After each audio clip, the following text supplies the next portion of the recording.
Okay. Everybody's here? Everybody's ready to go? Ready to rock out with our cocks out? Cool. Oh yeah. Joke's Alright. on you, mine was already out. So roll for that recap! Oh god. Let's go for perfectly average, baby. Perfectly average, like my penis.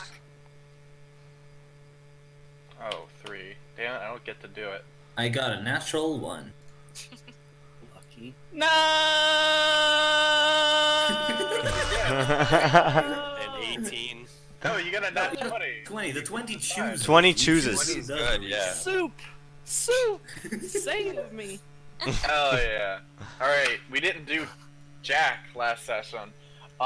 We started it mid-combat.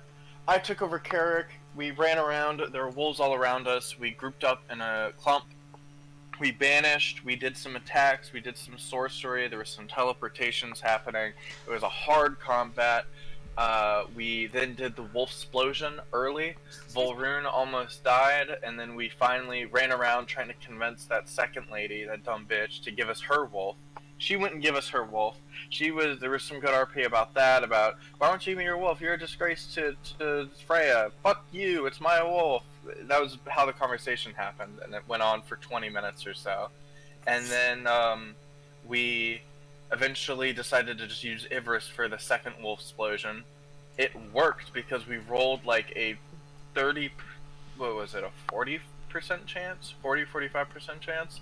And we rolled in our favor heavily. Ivorus is really weak, but we now have all 4 of these wolves. We didn't get the 5th wolf. Then Abot came back with Rasana. We had a brief conversation before he shipped the kids off. We elected not to tell them that we killed all of their family. And they were very upset that we were leaving, we were abandoning them. Abot had a brief conversation with I don't know the kids' names. Yes, Lortar. Brief conversation with Lortar, saying that he'll keep in touch with him and he'll speak for the mother of the Hanu. And that was about it. We ended the session still in the village, but just about to leave. I think we were literally just about to leave after we've gathered up everything and got tiny little baby Ivorus that's the size of just this little yappy dog in Kira's arms. Yep. Did I miss anything? Seems good to me. Yep. Oh yeah. Okay. We put a pin in a conversation I was having with the kids because I had to leave early. Yeah. Oh yeah. So that conversation, 2 ways we can run it. We could either run it now if everybody's okay with that, or we can do it outside of session, and retcon it that way. Now. I don't care either way, personally. Okay. Do you remember the moment of when that conversation was starting and the context of it? Yes, so Abot had his conversation with Lortar. Lortar, thank you. And the kids, I remember I asked you how the kids were doing, and like some of them looked like kind of just calm, some of them looked angry, some of them looked sad. And I pulled Kira over. Kira was gonna have a conversation with the the half orc that was taking them, but then she came over because I asked her to translate for me. Okay. And then I started to talk to the kids. Yeah. So the kids are kind of standing around as they're getting ready to be sent away in the caravan, in the wagon. You and Kira are separated with the children. What are you doing? Who are you reaching out to?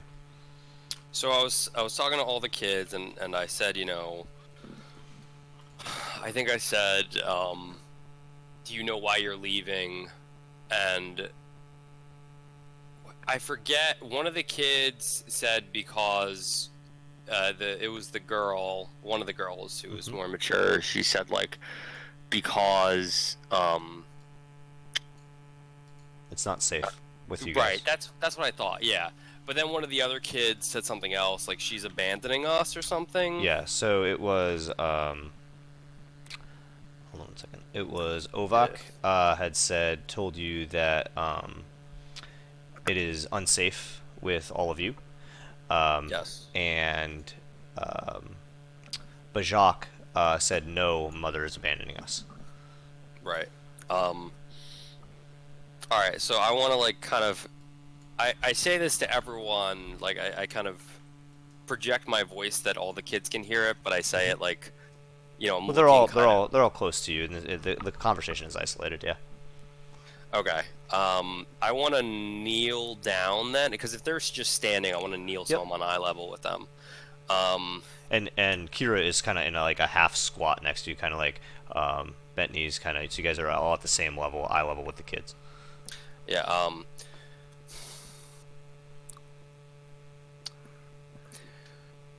Let me ask you something. Do you think that any one of you could best any one of us in single combat? And I say that to Bajak, who said that we were abandoning him.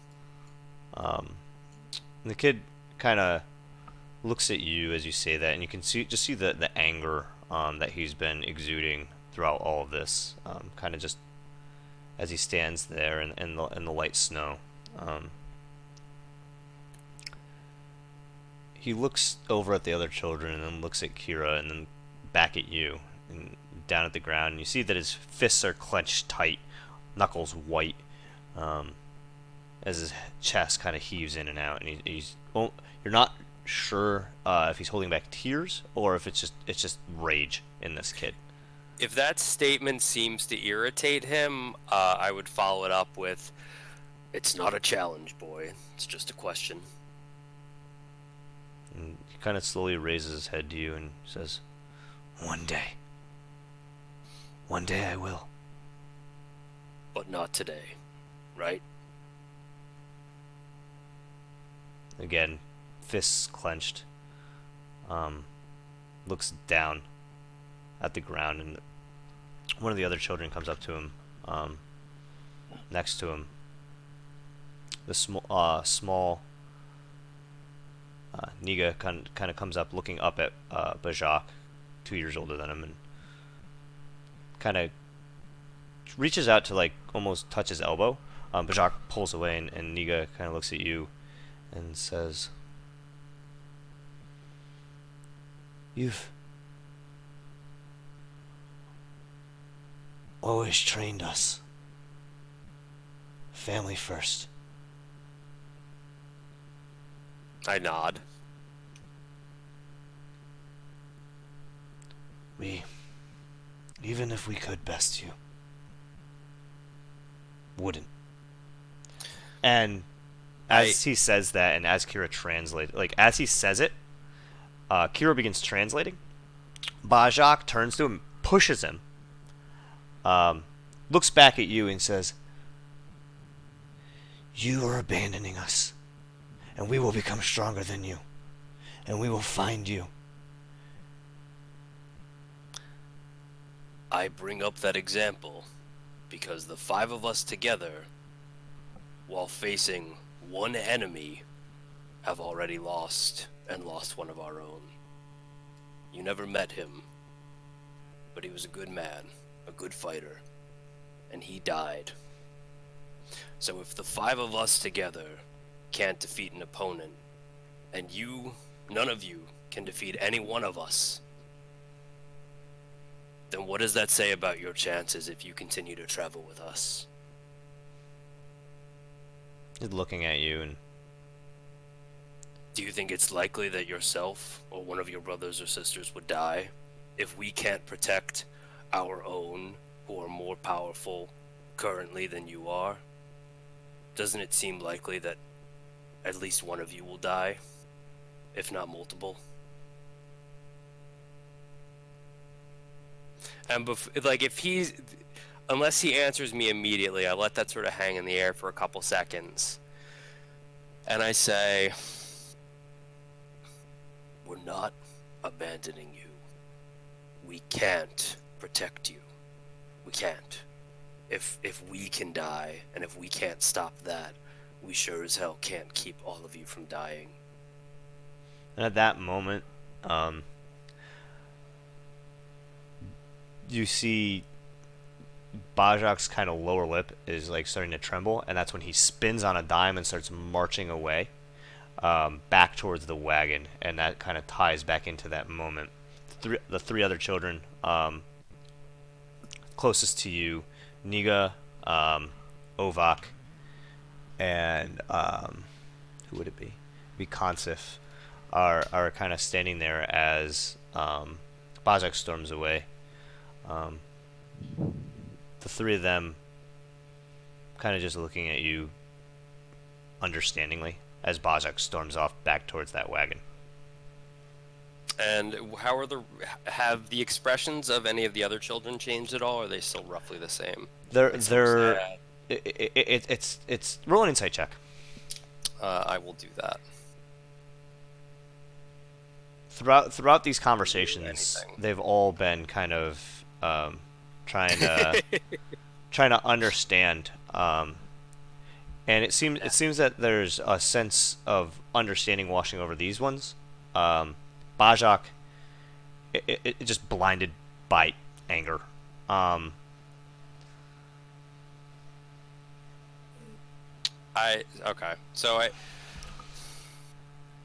leaving you. Your mother is leaving you because she loves you and she wants to keep you safe. You are all still children.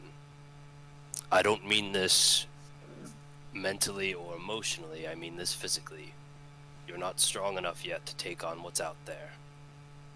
And we're doing this to keep you safe until the time comes when you are strong enough. And so, okay, no, continue.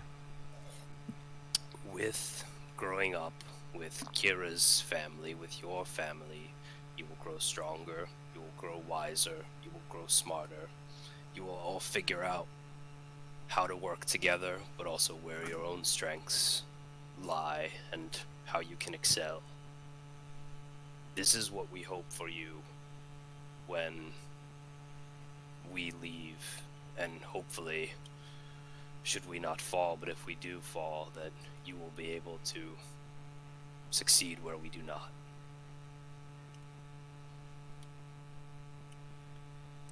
And so Kira translates that, and the kids kind of sit in silence.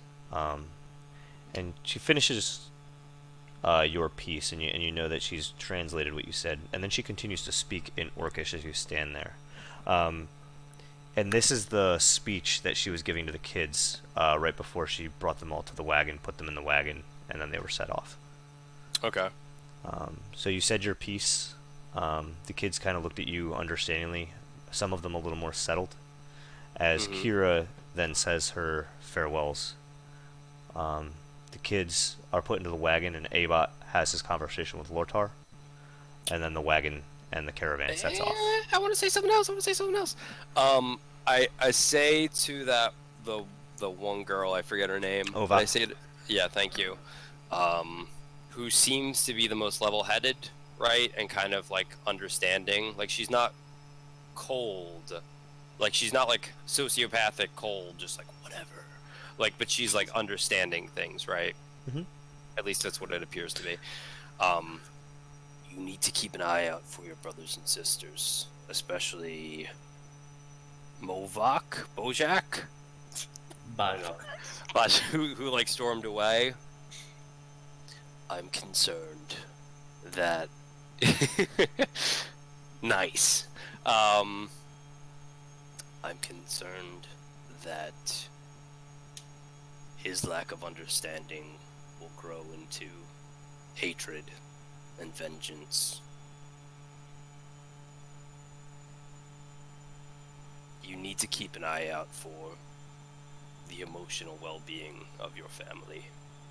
I'll relay this to Kira as well, and hopefully she can tell. Yeah. So what would the, happen is people in the she would take the kids. She would say her piece. The kids would get into the wagon.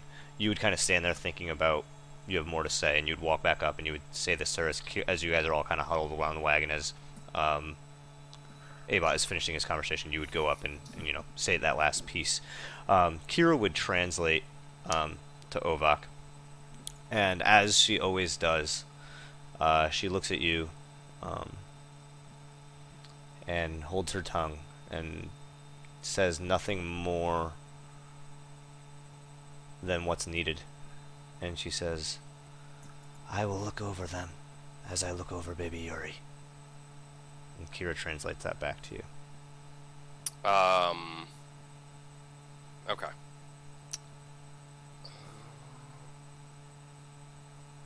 And with that, Abot finishes his conversation as the caravan takes off.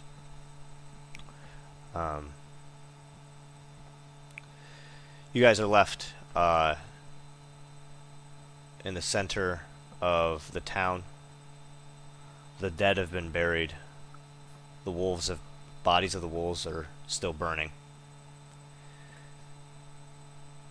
It's about midday. You know, Abot, that it'll take you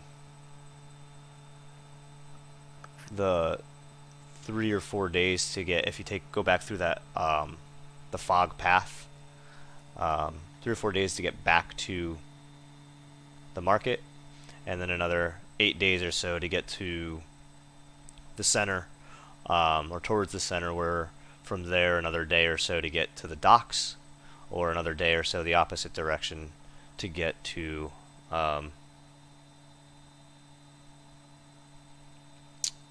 where the teleportation spell was casted. Avot just explains to the party the process that it'll take to get back to the market. Okay. But regardless, we're heading out in that direction. Yep. And as you do, Rasana would turn to all of you. I have done my part, and now I expect that you will do yours. Sure. Yes, we are heading back. The molten ore has begun assembling ships on the docks. We can take one of Rumark's vessels to reach Treston, as he's assured me safe passage. We'll have to pass through Shalinsta, and then you will all take the lead and lead me to where this next key is. If I may, Rue Marks is the guy from the ship, the big one? Ouroboros, yeah. The Ouroboros, Yeah. right? He's the guy we're pretty sure Is not is good. very skeevy. And Fun says, ain't there another way? Rue Marks has some, we have something on him that might mean that he's against us, not with us. What do you mean? Well, we have maps that show that the Shalintians are fully aware of the trips of the Ouroboros and seem to be part of their own military plans. So, if nothing else, they have some kind of connection with Rumar. Rumarks is a smuggler. He Yeah, docks yeah. in the ports of Shalinsta, as Yeah. he has told myself, and as he has told Cyril. Yeah. Is he really a But- smuggler, though, if the government knows about it and endorses it? It's a question of legality and recognition. Yes. He's not, it seems like if the government turns a blind eye to it, that's one thing. If they acknowledge what he's doing, that's something else. I mean, it appears on military plans. That's much bigger than just their having an allegiance. It means that it's part of the plans with the military, whatever he's doing. We can show you the military map that we got. Yeah, I show her the map. She takes it and looks at it, and I understand your concern. I truly do. But I know no other way other than the teleportation methods that you used to reach Treston. So, I'll leave it up to you on how we get there. But if you are unable to make a decision, my decision is to trust Rue. Fair enough. I think we should avoid going through Shalinsta if at all possible, because we are wanted there currently. She kind of looks at you, and you're wanted in Shalinsta. Yeah, Well, we encountered a platoon, and one of the members were released. They know what we look like, but regardless, if they see a bunch of molten ore flood into the city, they're likely going to throw just as much of a fit. The molten ore will not come with us. Once we reach the Earth Forge and we understand its properties, and I understand how it can be used to forge the weapons, then we will send, using the gifts given to me by Goebinu, we will send for the molten ore. How many of us are going then? Now, for the first mission, is it just our group? Just for receiving this key? Us. We should use the teleportation then. I agree. Very well. Do we have the means to pay the man again? Yes. I am doubtful that Cyril is going to give up funding this war now. You're likely right. Abot just continues ahead. Okay. We're on the path right now. Yeah, you guys have been. You started your journey. As you guys are kind of having this conversation with Risana. And so with that, you continue on for about a day, taking a long rest, having no issues in your travel, on the horses and with the wolves. Is any conversation happening in that first day amongst the party?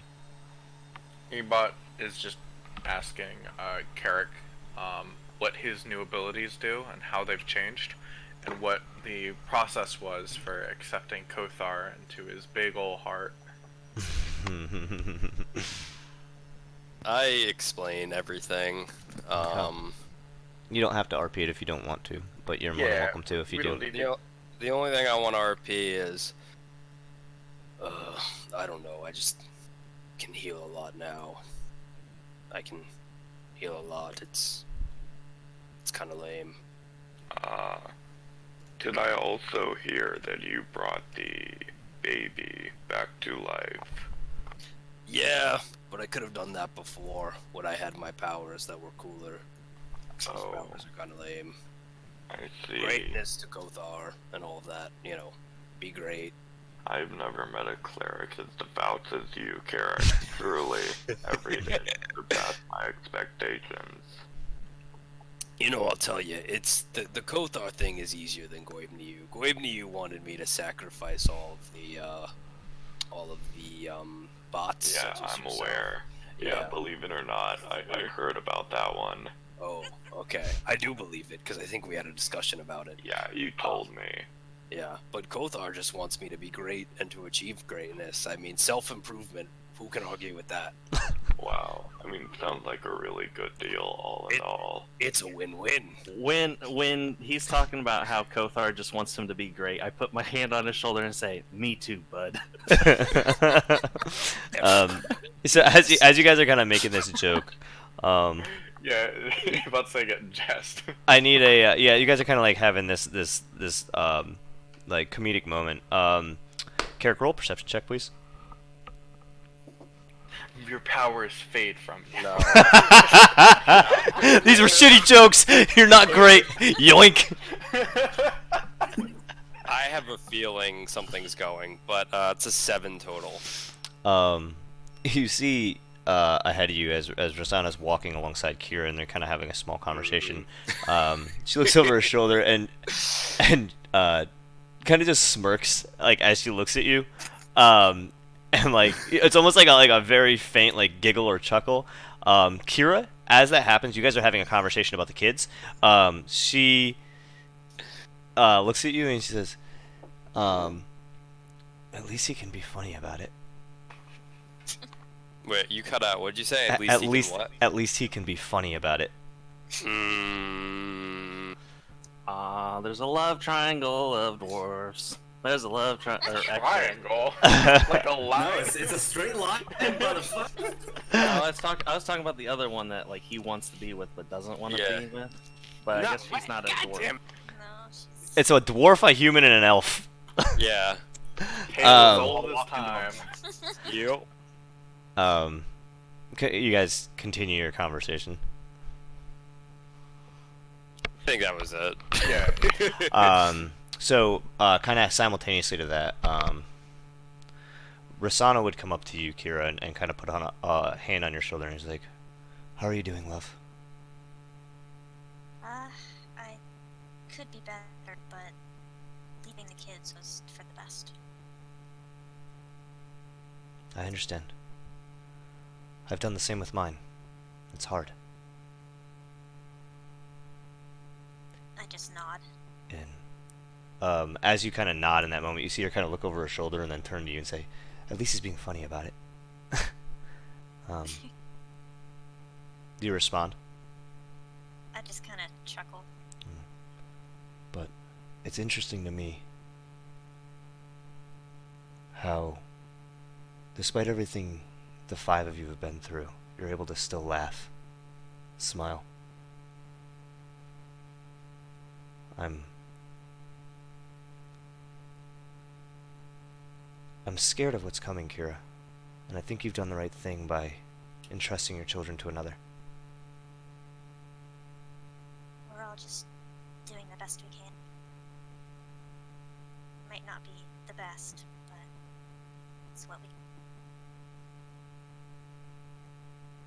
can. And she nods. You guys continue on.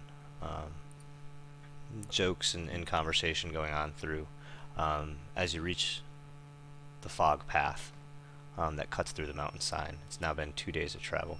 So give me 1 second, guys. I just gotta turn something off real quick. Fuck the police coming straight from the underground. You set up a fucking What? He's got it bad 'cause it's brown. I don't actually know the lyrics. No, Frank left. Well, the next line I believe has a racial slur in it. And I had to turn my laundry machine off. So yeah. At least it didn't explode. Yes.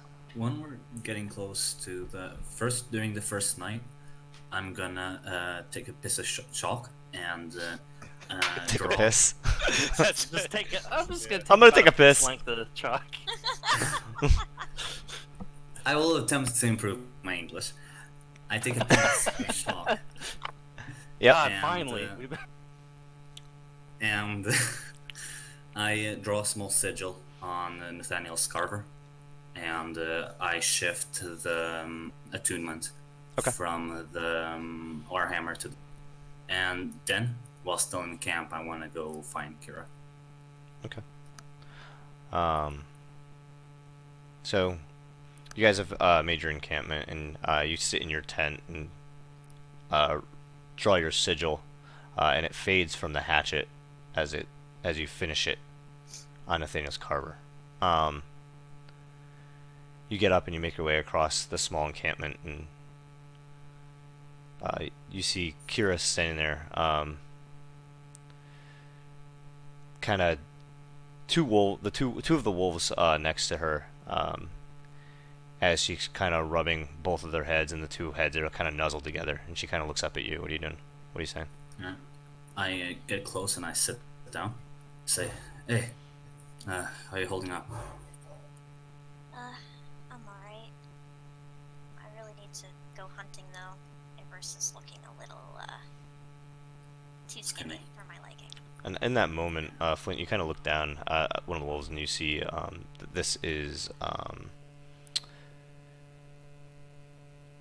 Ivris and Malahansa. Ivris looks literally emaciated. You can see her rib cage, her waist near her hind legs is very, very, very narrow. Her tail is not as like bushy and thick as normal. It's very thin. It looks like almost like she hasn't eaten in months. Look, yeah. Thanks for making that sacrifice. You didn't know what was gonna happen. It was a risk. Yeah, I was really worried, but it needed to be done. This group is growing a lot. From Carrick doing all he had to do to you. It's been hard, but it's good to see. Oh, we didn't get to do your cleansing. Yeah, we'll wait. Well, your wolves are nice and fed, and then we'll take care of it. I'll struggle with it as I can, but I should be fine. A thing I wanted to ask you, though, was could you ask if Malahan's was or not my mom's wolf? Sure. I turned to Malahansa and I asked her, do you remember anything from before?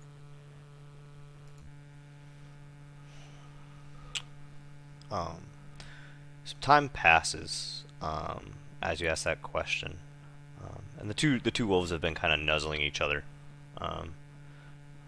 Kira, roll an insight check, please.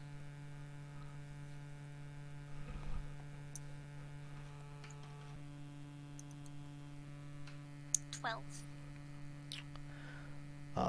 You're getting the vibe. The two wolves have been communicating telepathically. You have not been included in whatever conversation they're having. A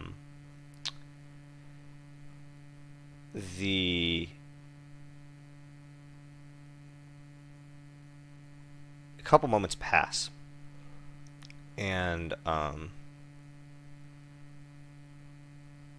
Flint, you hear a low growl as Malahansa whispers into your mind, Kira. Things are distorted and broken, mangled. I see. I was left fending for myself in the cold.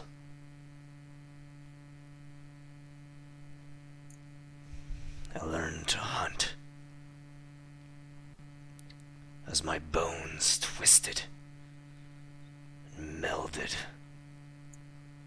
A pain I've never felt. The songs of Freya faded.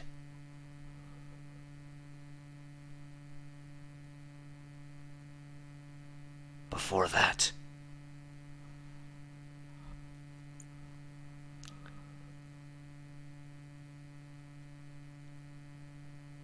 a keeper, dwarvish.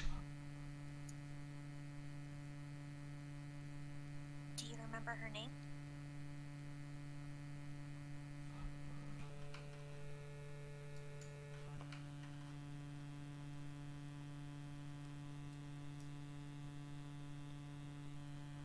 No. But the mountains. She always returned to the mountains and left me in the forest below. And I would wait for her. She never returned.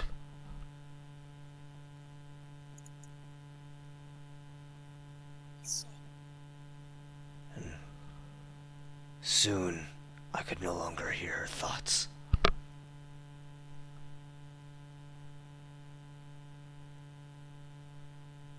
And then the twisting started.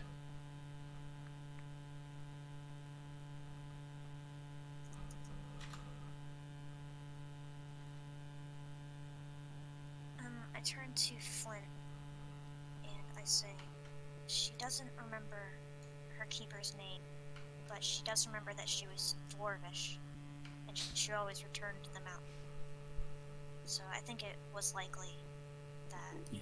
her keeper was your mom. And she doesn't remember much? No, she said her memories are twisted and broken. She was left in the forest below the mountains, and then her keeper never returned. And she twisted into what she was. I see. Alright, I was hoping to ask her some stuff about her, but if she doesn't remember. And she probably went through a lot. Your memories might get better over time, but I'm not sure. Yeah. Well, either way, wanna go train a bit before we sleep? Sure. Alright. I get up and I start the whole thing about creating the winds so that Sarah has to shoot and me trying to maintain them as I get shot. Okay. Okay, I'm gonna do it from beyond maximum range as well. Okay. Each of you, Flint, roll me a wisdom check, please. Kira, roll me a dex check, please. Is it? Yep. Go I was ahead. gonna say, is it possible if I can just walk? Is the wind big enough that I could use like a corner of it to like try to walk through it, and like resist the push of the wind? It's not that strong that it displaces that people. strong, okay. Yeah, it displaces projectiles, but it's not actually strong enough to actually What if displace I like turn body. myself into a projectile, like a big missile? Just You're- jump into Right? it. No. I'm not even gonna play with that one. No. Oh darn! No. But yeah. So you're having that conversation, and then you train. Damien. Yeah. You finish setting up your camp. And as you do, Rasana approaches you. Hello. And she kind of, you notice her and you turn and you say hello, and she says, she looks at you and she says, Damien, may I ask you something? Go ahead. There was a moment before when you had noted that your power comes from within yourself. Yeah. How? And she kind of looks down and. How do you find yourself not longing or striving for more? I find myself. She kind of looks down. Almost hesitant about what she was about to say. You want to be stronger. You want more. She looks back, nods, yes. Oh, I hunger for it, almost. I put my hand on her shoulder. I say, there is absolutely nothing wrong with that feeling. However,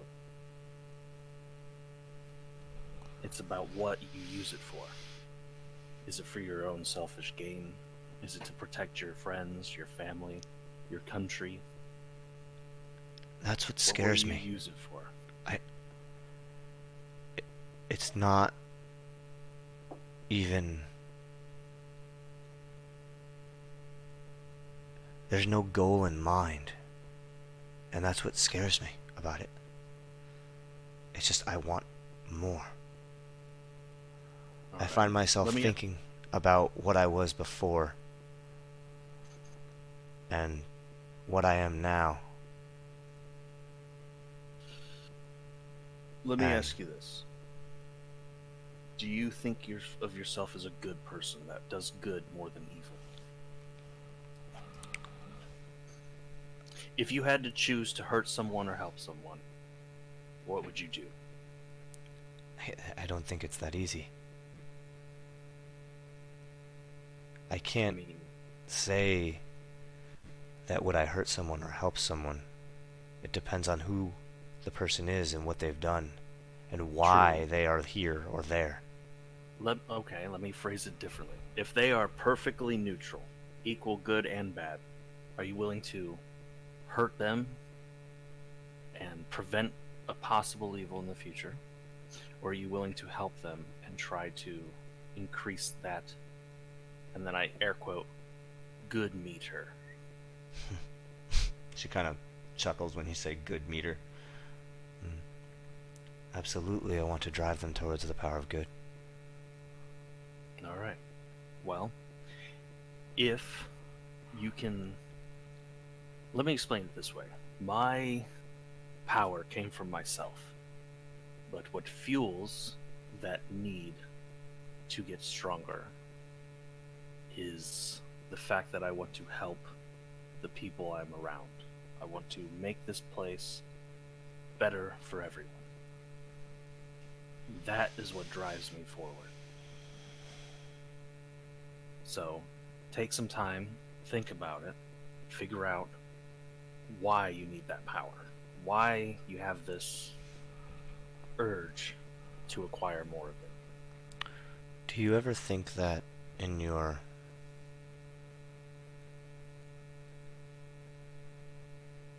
I guess quest to make things better for everyone that you make things worse for some? It's a possibility. Like but maybe if we're trying to make things better for the people of the market by killing Shalinstians, is it so black and white as good and evil? no, never is. I mean, you were a Shalinstian, weren't you? Mm-hmm. I was. But I made the choice. I saw the evil, and I decided to take the hard road, which was to acknowledge its existence. After I did that, a lot of bad shit happened to me. But in the end, it was worth it because I knew it was right. And I wouldn't be here today, helping you, and I point to the rest of the group, and helping them, if I didn't make the hard choice that was better for everyone. By sacrificing my own mental health at times. Hmm. But I'd like to think that I'm a good person, and it was worth it in the end because I did that. Oops, hand fart. You're kind of like, as you're saying this, you're kind of rubbing your hands together and they make a little hand fart. So you guys, okay. I have some thinking to do. If you need help, just ask. I'm always willing to listen. Same for you, Damien. And she turns and heads back to her own tent. While after that, I want to spend the night, I guess, practicing, like, dodging maneuvers with my horse Okay.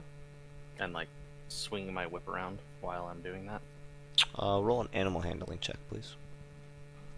Animal handling check. Ooh, that's a solid +2. Come on, that 20. Ooh, 19. Okay.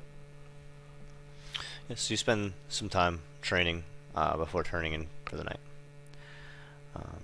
All of you do whatever training and do whatever activities you're doing, and take your long rest. Abot.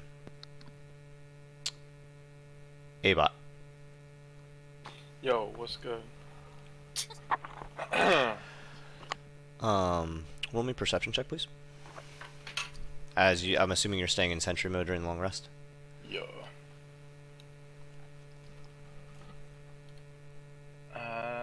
Perception +2. Oh, natural 20. Doesn't matter. So as you stay in sentry mode in the center of the circle of tents, head on a swivel. You notice that all 4 wolves sitting outside of Kira's tent are laying in a manner where their eyes are on you throughout the night, watching you. No noise coming from them, but they're all kind of laying in a position where their bodies, like, they could lunge forward pretty quickly, as their legs are kind of compressed down to their sides, their hind legs, and then their front legs are out in front of them, their heads resting. They're all in unison. Malahansa slightly closer to you than the rest of them, and their eyes are on you pretty much the whole night. He notices this. He Yeah. unfolds himself, and he's going to approach. As you do, Ivris, Shalens, and Valrune stay in that ready but relaxed posture. Malahansa, nothing but her head comes up. He's just looking at the 4 of them, just expectantly. You're about 35 feet from them. Yeah, he's approaching. He's gonna get within like 10 Okay. or 5 feet. Yeah, so you watch, her head comes up. She's at about, like, her head is at about your waist. She's looking up at you, looking at you up and down. You come within 5 feet of her. The others are about 5 feet back. 1, 2, 3 on either side. He looks at her, and then he looks at the rest of them, and communicates with beast speech, awaken mind to all 4. Is there something that we need to get out of the way?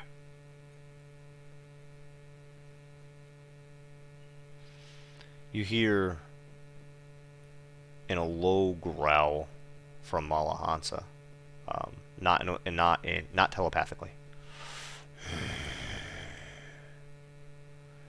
And in a moment, these thoughts and words fill your mind. Unbalanced. Wrong. The others loathe you. As she turns her head and looks at the Ivris on her right, and then turns her head to the left, Shalens and Volrun. The only reason you live is because of a keeper.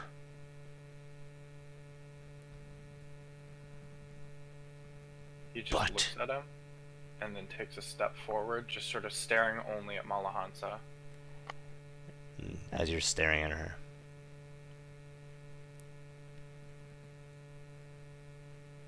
A pack's alpha must grow and change with the pack.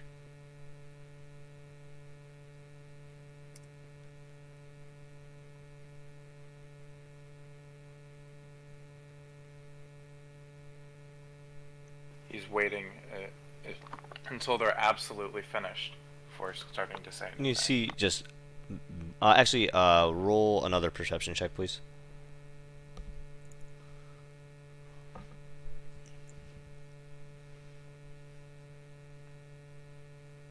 Holy shit, 19.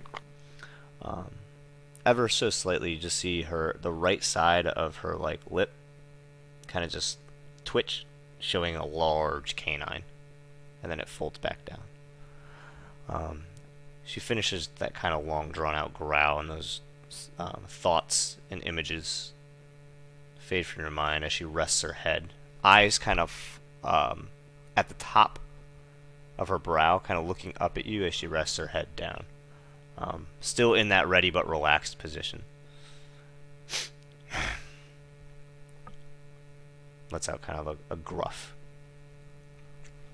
And for the next 30 minutes or so, he's just wordlessly going to be staring at her. Okay. And she yeah, he's stares just looking right at her. back. And you guys just stay in this All night, baby. all night. No, but seriously, Abot's just going to be looking at her, not saying anything, just wordlessly Yep. communicating that he's not going to back off. And she's doing exactly the same thing. The other three wolves are not looking at you, they're just looking ahead. And it's just kind of this standoff for the whole night All right. in silence. When people wake up, they'll see this. Yeah, Abot doesn't have much going on right now, and he's got a point to prove. So, yeah, he's just going to stand there, staring at her. Okay. Flint. As you sleep, you have this almost restless night of dreams.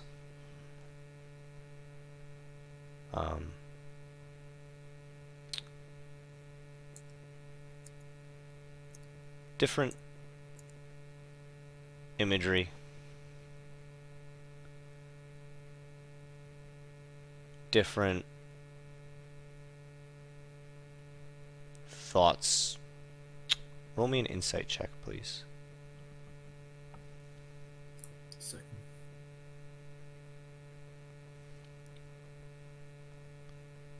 Not rolling well today. However, that is still an 11. Okay. The dreams start neutral, maybe even pleasant, with memories of initially meeting Abot, memories of Gil, kind of just dreams filling your mind. And soon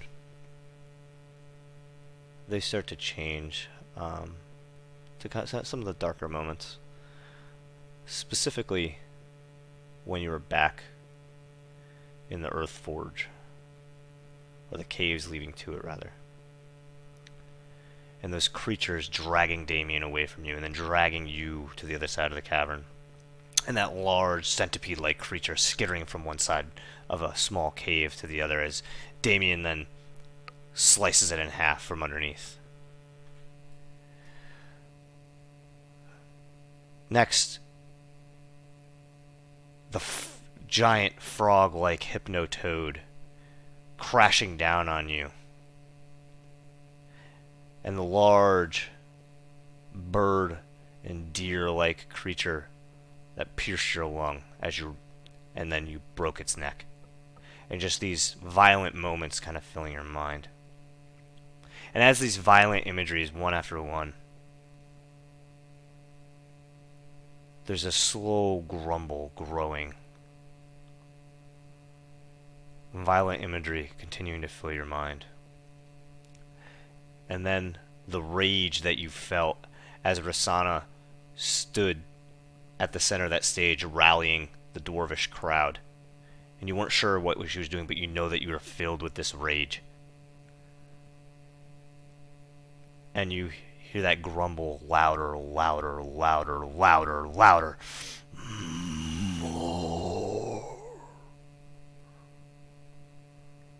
And the images in this dream start snapping faster and faster of all these violent moments. And then something that's not a memory. And it's you standing over a large canyon, forever deep. As you look down into darkness, you feel wind whipping around you, cold hands, and steel, stone or metal in your palm. The perspective changes, and you see that you're standing over this canyon. Behind you, in your hand, seems to be a stone or metallic leg, and behind you, a lifeless, or at least motionless, Abot, with a trail leading back through the snow, as if you dragged him to this canyon.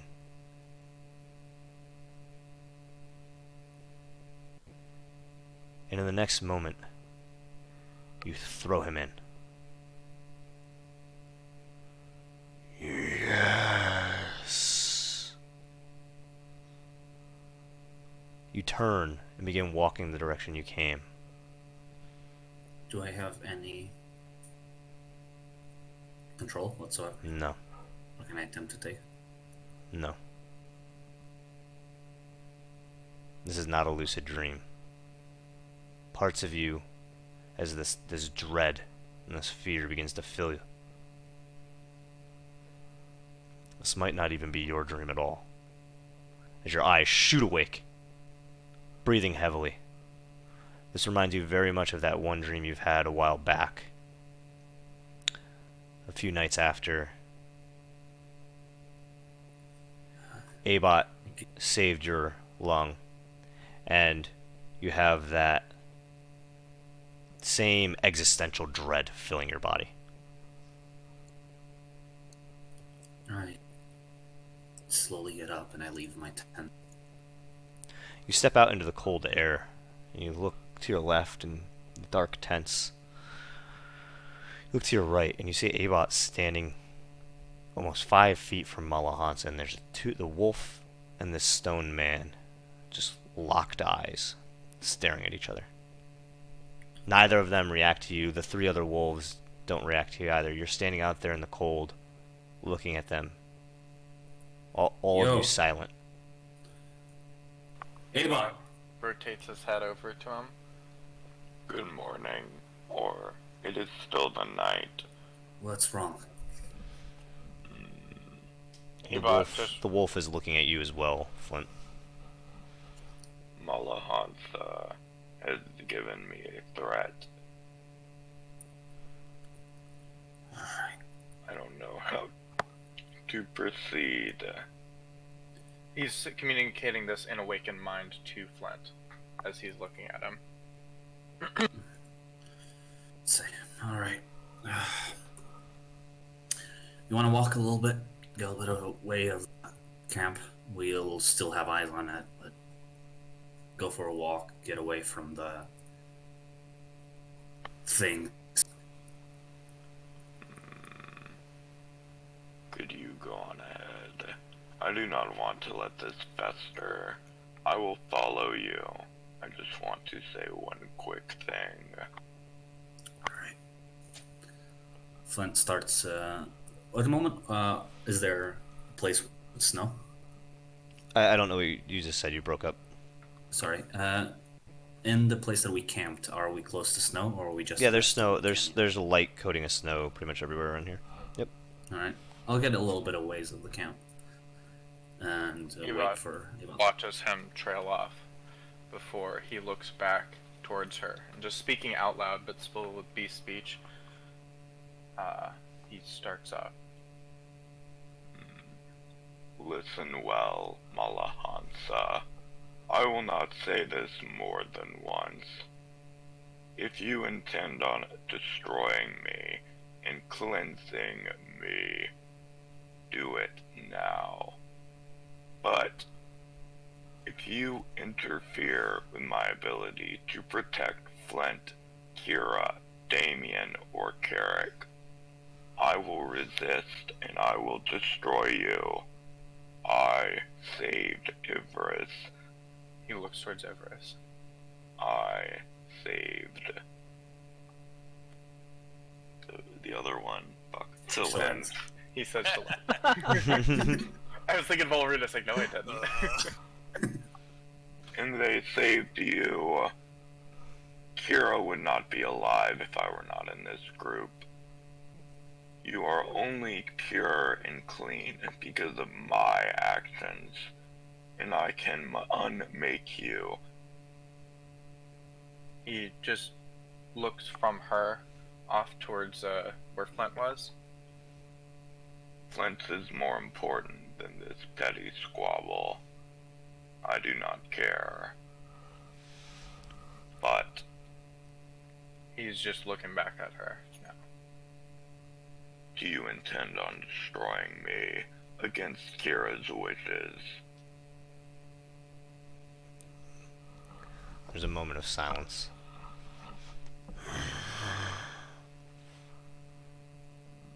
When the time comes, I will purge you of corruption as you've purged me. That is acceptable, but only when the time comes, Malanza. Do not interfere in my ability to protect them now. We need these abilities to win this. And he's just turning his head and is going to walk off in the snow towards Flint. She puts her head down and watches you. You approach Flint from behind. You hear him coming, Flint, and you turn your head. Hello, Flint. Hey, How are you? terrible. Had another one of those dreams. You did? When? Just now, when you came out of your tent? Yeah,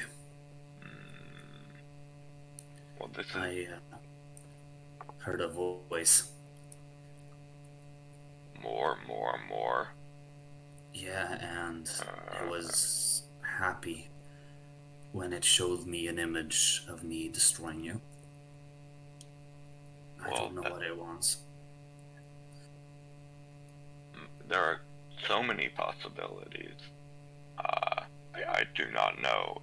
It might want to corrupt you. It might think I am a nuisance because I am not listening to it. Useful regardless. Or it is torturing your psyche using elements that it knows are emotional for you and connecting them. I don't know, Flint, but we need to talk about this more. We need to cleanse you, yes? Yeah. And Flint lifts up his head and just slams it on the snow. And just lets the cold start essentially closing up around his eyes and around his, just trying to have his own blood slow down in his face. Just not Avon's thinking. just curious, but trying to cautiously approaches him from the behind and just pats him on the back twice. Should we get Kira hunting now? I know she needs her rest, but I don't know where we will be able to hunt once we reach the market. And we will need to cleanse you before then, yes? Flint slowly lifts up and says, "We don't have time. We'll have the hunts happen between the Gin Deep ruins and the desert. Meanwhile, I'm gonna make use of this. How do you pull it?" Pull it from myself.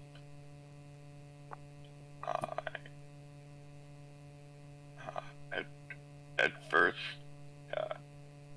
I do not know how to explain this in a way that would be analogous to a human existence or dwarven existence. It has to become a greater self than your own. You have to think about it as a concept and then pull from it, become it in a way. Because in many ways, it has to be greater than the you that I'm speaking to now. You don't have to feel the hunger, but there's an understanding that has to happen. Abot gathers the energies around his hand and then fires off an Eldritch Blast into the snow next to him. Now it is reflexive, like another organ on my body. Alright. Flint's gonna close his eyes and try to use the fact that his face and his body should be a little bit more numb to try to feel where the thing comes from.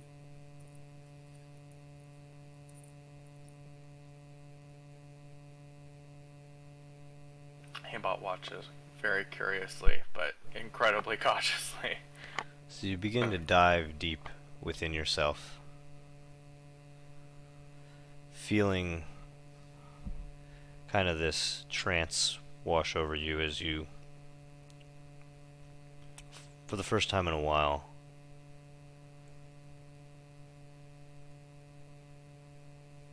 become conscious of each part of your body individually. First, your fingers, feeling them there, hanging, and feeling the blood kind of rushing around within them. Then your chest, stomach, knees, toes as you wiggle them in your boots. You feel the cold air around your ears.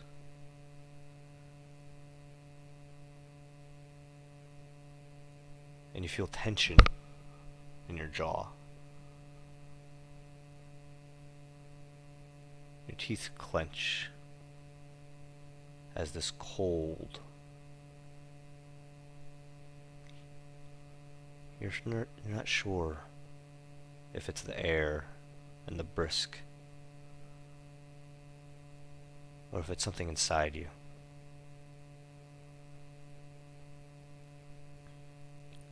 And as you play with it, reach at it, you feel the blood begin to pool in your palms. Your hands and your palms begin to sweat, despite the cold, cold air. Abot, you watch as literal beads of sweat begin to drop off of his palms. And you feel this there. Flint, what are you doing? What do you do with that?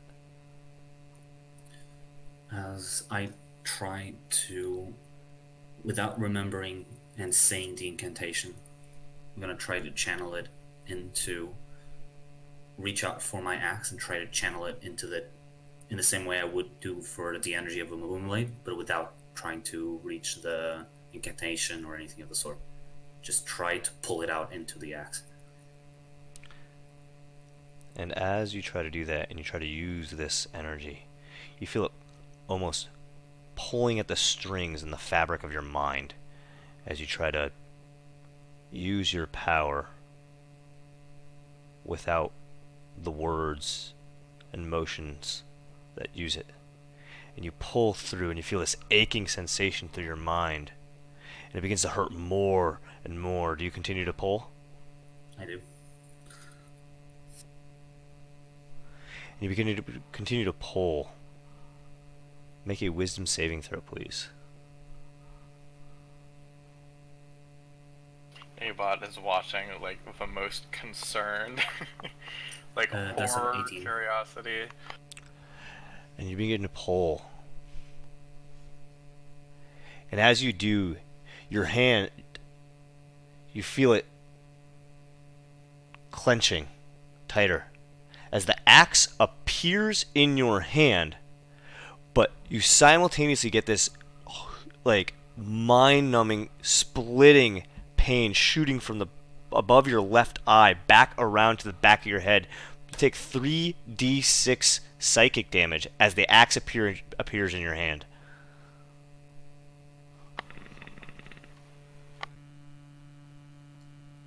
Alright, that's 7.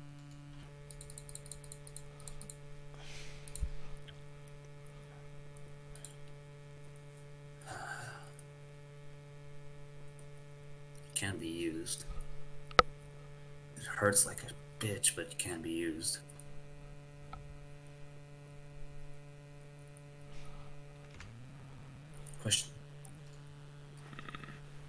Question is, Avot, if I can use it, there's a logical way to do it?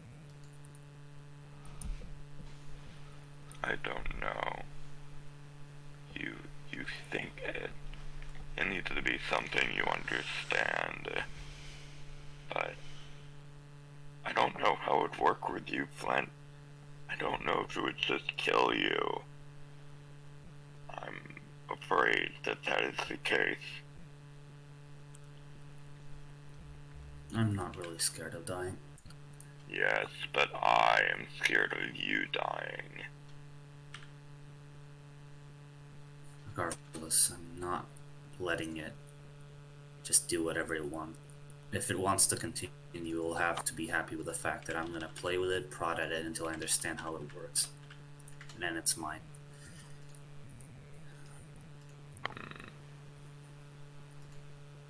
I do not know. If that is what you want, then you should do it. You will be more capable with harnessing this power than I am. But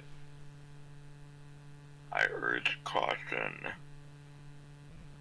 It can consume you, and you do not have a metal body. You have a soul and a beating heart. Yes. I don't know what is easier to corrupt or not, but I think it could kill you much easier. I don't know. We'll see how things go. But time is not really on our side. But we'll keep at it. If we find a way to cleanse me faster than I can dominate this thing, or suffer the consequences, then great.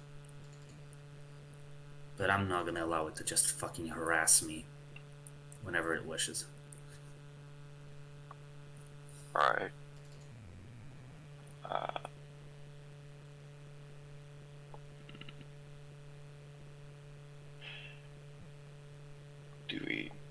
What do we do from here then? Are we just rushing to the Zindi ruins and then going to the forge? And then is that where we should cleanse you, or will it be after all of the war? I just don't understand the timeline.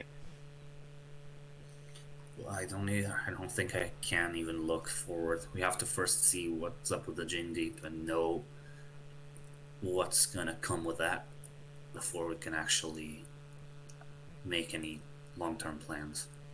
I'm not planning on testing this too much unless I realize that there's no real way to cleanse me soon. I'm not planning on going suicidal here. I'm just gonna try to control it. If I can't get rid of it, at least it'll be part of my arsenal instead. Alright. Tell me whenever you dream again. I Sure. need to take care of something. But you should go back to sleep. Alright. If the wolves harass you again, call me. And Flint gets up and starts walking towards the tent.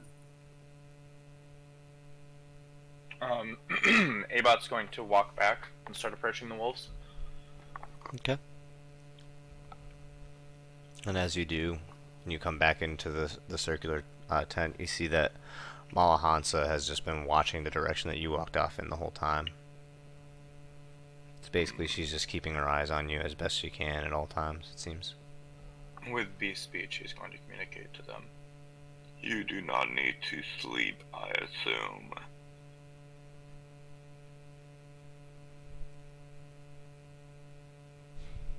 That was a question. She just We can continues work to look together.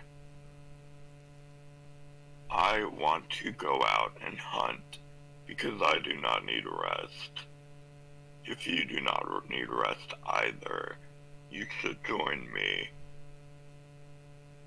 I think that would be most advantageous to restore Everest, no?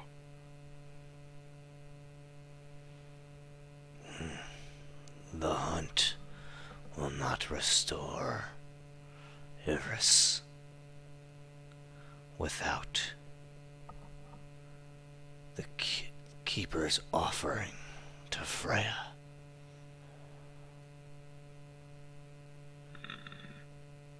I see. And you do not have the capacity to hunt with grace.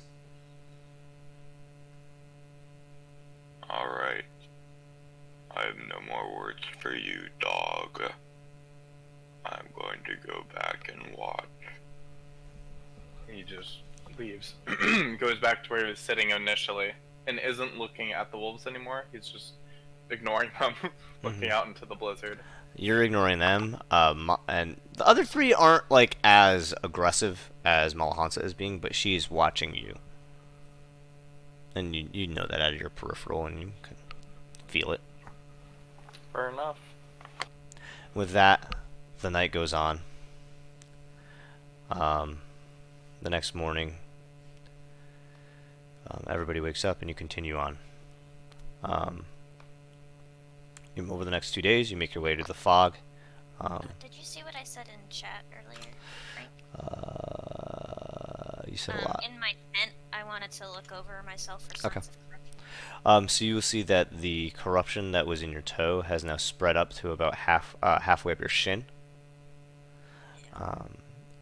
It's like a mix of gangrene and basically your skin is kind of like flaking. Moisturize. Yeah, maybe. It's not really impeding your ability to walk, but it definitely is uncomfortable. And it is it's significantly worse than your toe is way worse. It's almost like decaying. Your shin is about where your toe began, like your ankle and your foot as a whole. But the toe is really fucking bad. And kind of cover it up, and you guys continue on your journey. You take 2 more long rests as you reach the fog. Do you continue through it, or do you have any discussion or thought? Yeah, we're continuing through it, I assume. Okay. Unless anyone speaks up. Okay. No, I guess we're cool going through. Okay. The cold is almost insignificant compared to what it was, and you make your way through the dense fog of the settling cold airs, pretty much unimpeded. You reach the other side. You made your way through the mountain pass, and you continue on through the day, reaching the edge of the market.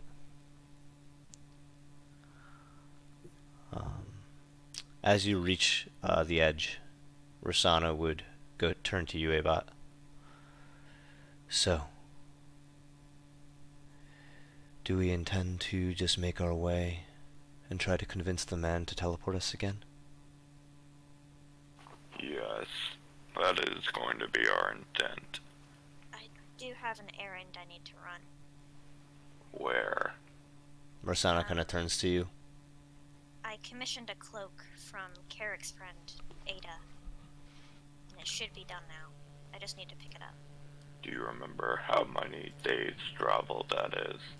We could spare probably 6.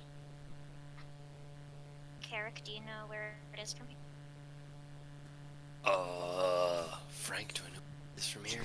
You do. It's Where hold on, let me look at my notes.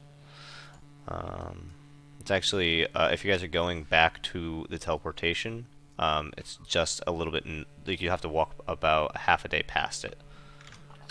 Hell yeah. It's not too far off. It might add half a day there, half a day back, but if we go quickly, hopefully it won't take that long. Didn't she say that cloak might be very special? Yes. And I'm hoping it is. Oh well, let's spend the time to do that. In the meanwhile, Snap of a finger, Abot sends a sending straight to the big C man, C Money, Cyriel, and says, hello, this is Abot05. We finished a mission in Treston recently.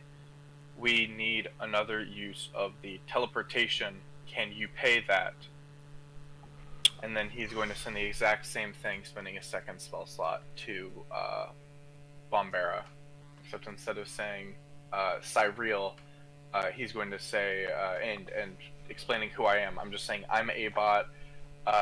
Cyril might be asleep, and then he's also going to add on, we have Rosanna with us.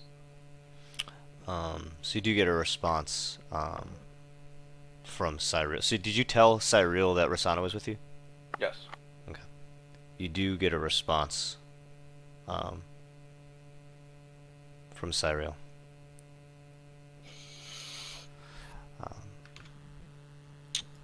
Hold on 1 second. Let me just see here.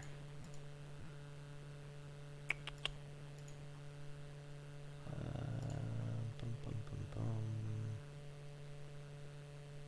Bum, bum, bum.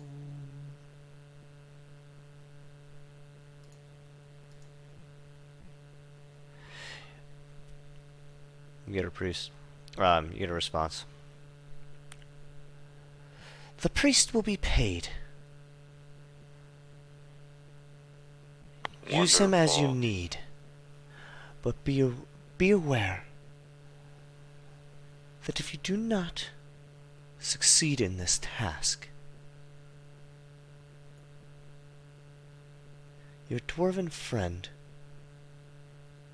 his family, will fall to the same fate that my market will. We need this key. We need these weapons. I just sent a message to Cyril. He was notably relaxed and level-headed about it. I think we can use him. And that's all Abot relays. I think his family's gonna die in the market when the market dies is kind of self-explanatory.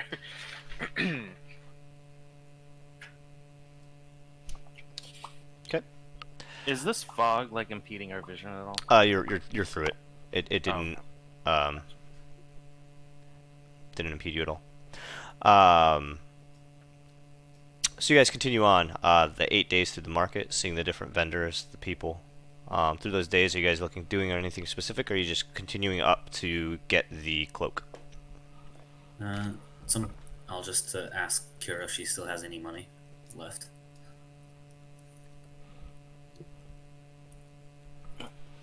Let's get her here.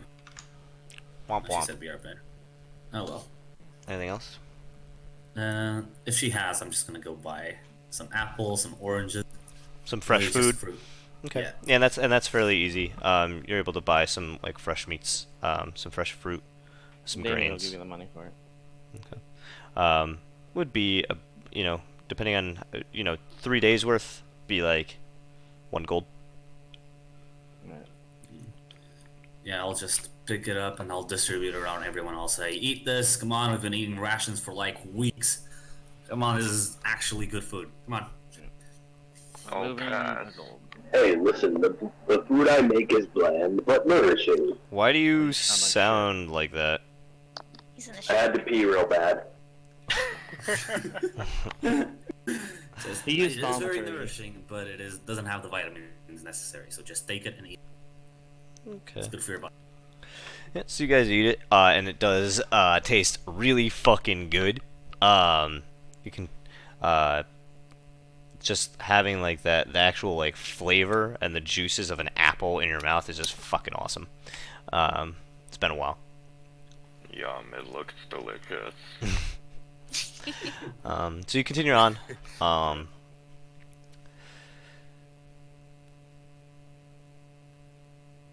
Yeah, You- man. Yeah, you continue on to the north, through the market, seeing a few people. After the 8.5 days, you reach the market. Carrick, you're the first person that Ada would recognize, obviously. She sees you and says, "Ha ha! There he is! You've returned! Ah! Your friend, yours too. I've got something for you, honey."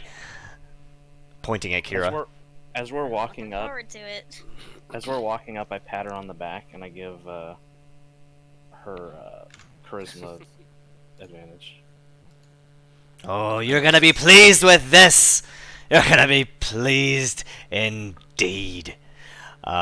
She pulls up a fine wooden box and smacks it on the counter. She started ignoring all the other patrons around her. And it's a very fine hand carved wooden box with ornate silver like gilding on each corner. She slowly opens it, and it's this black, almost looks like silk. And she reaches in and very slowly kind of takes three of her fingers from each hand and kind of comes under it, and she's moving very slowly as she pulls this up. And as she holds it up to you, you see every now and then it kind of shifts and shimmers, and her hands it almost looks like her hands displace for a moment. And she says, "This is a treasure." And she places it back in the box and closes the box, resting her two hands on it. She's like glowing. People around you as she sees this are like eyes wide looking at you guys and looking at this cloak as it kind of shifted in the way it did.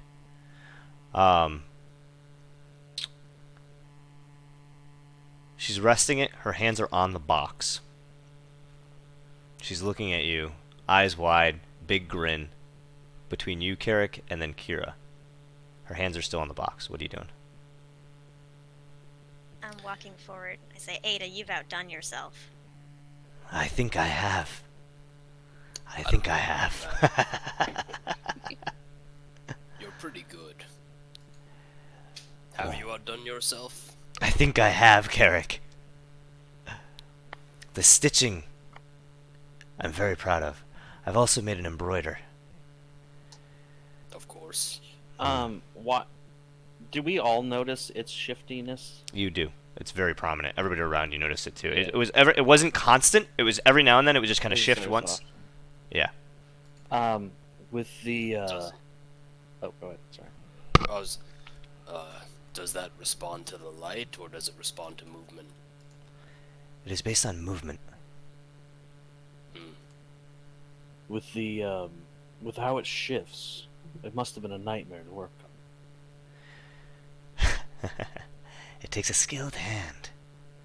I've never worked with this material before. Trust me. You gave me quite a bit.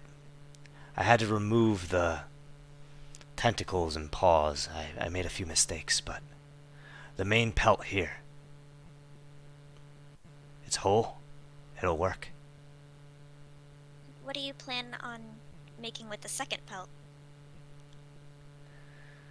I have not yet decided. I have some ideas. But I'm not quite ready to share those ideas. Take this. Come back again. And I might have something even more special for you. Alright. I move to take the box. You reach for the box and she keeps her hands on it and says, "Carrick, you know how we deal here, don't you?" Smiling at you. Not looking at Kira as she's... No. Not looking at Kira as she's reaching her hands for the box. Do I have any idea what she's talking about? Roll an insight check with advantage. Okay, cool. Oh wait, I have 2 d20s. Oh fuck.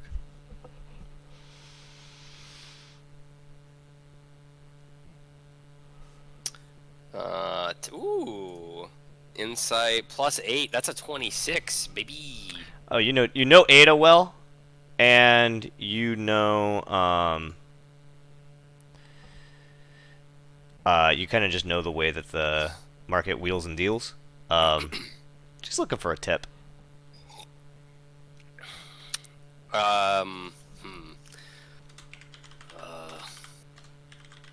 Listen,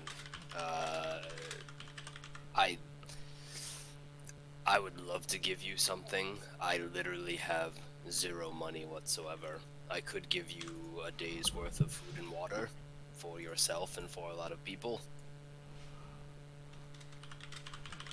Oh, you want a tip? I have some fancy arrows I can give you. If you want those. She kind of squints at you. A trade? Let me see. Didn't, hang on a second. Listen, Ada, we appreciate the work, but didn't we, give you the pelt in exchange for this item? You did. We did. A tip is not commensurate to the value of the item. All right. Just I put hard work, tender love and care into this. everyone, I know you did. everyone stop. For what it's worth, I She's would assume smiling that on her face. yeah. Like this is in jest, but like Right. she definitely wants more money. Like I it's speak up. haggling, right? Right. Damien speaks up and he says, "I would like to make a purchase, and I'll give you a tip." Fair enough. She's kind of looking at you, smirking, not responding. What are you doing? I you have- whisper to Flint, I could banish her real quick and we could just leave. I say no. No, it's not. I would like. Like, there's a crowd around, like as you guys are like kind of like haggling over this, right? Like you're in a crowded space in the market, right? Right. So on 3. No. I take out 5 precise arrows that Carrick made for me out of black metal. Yeah, why are you giving her that?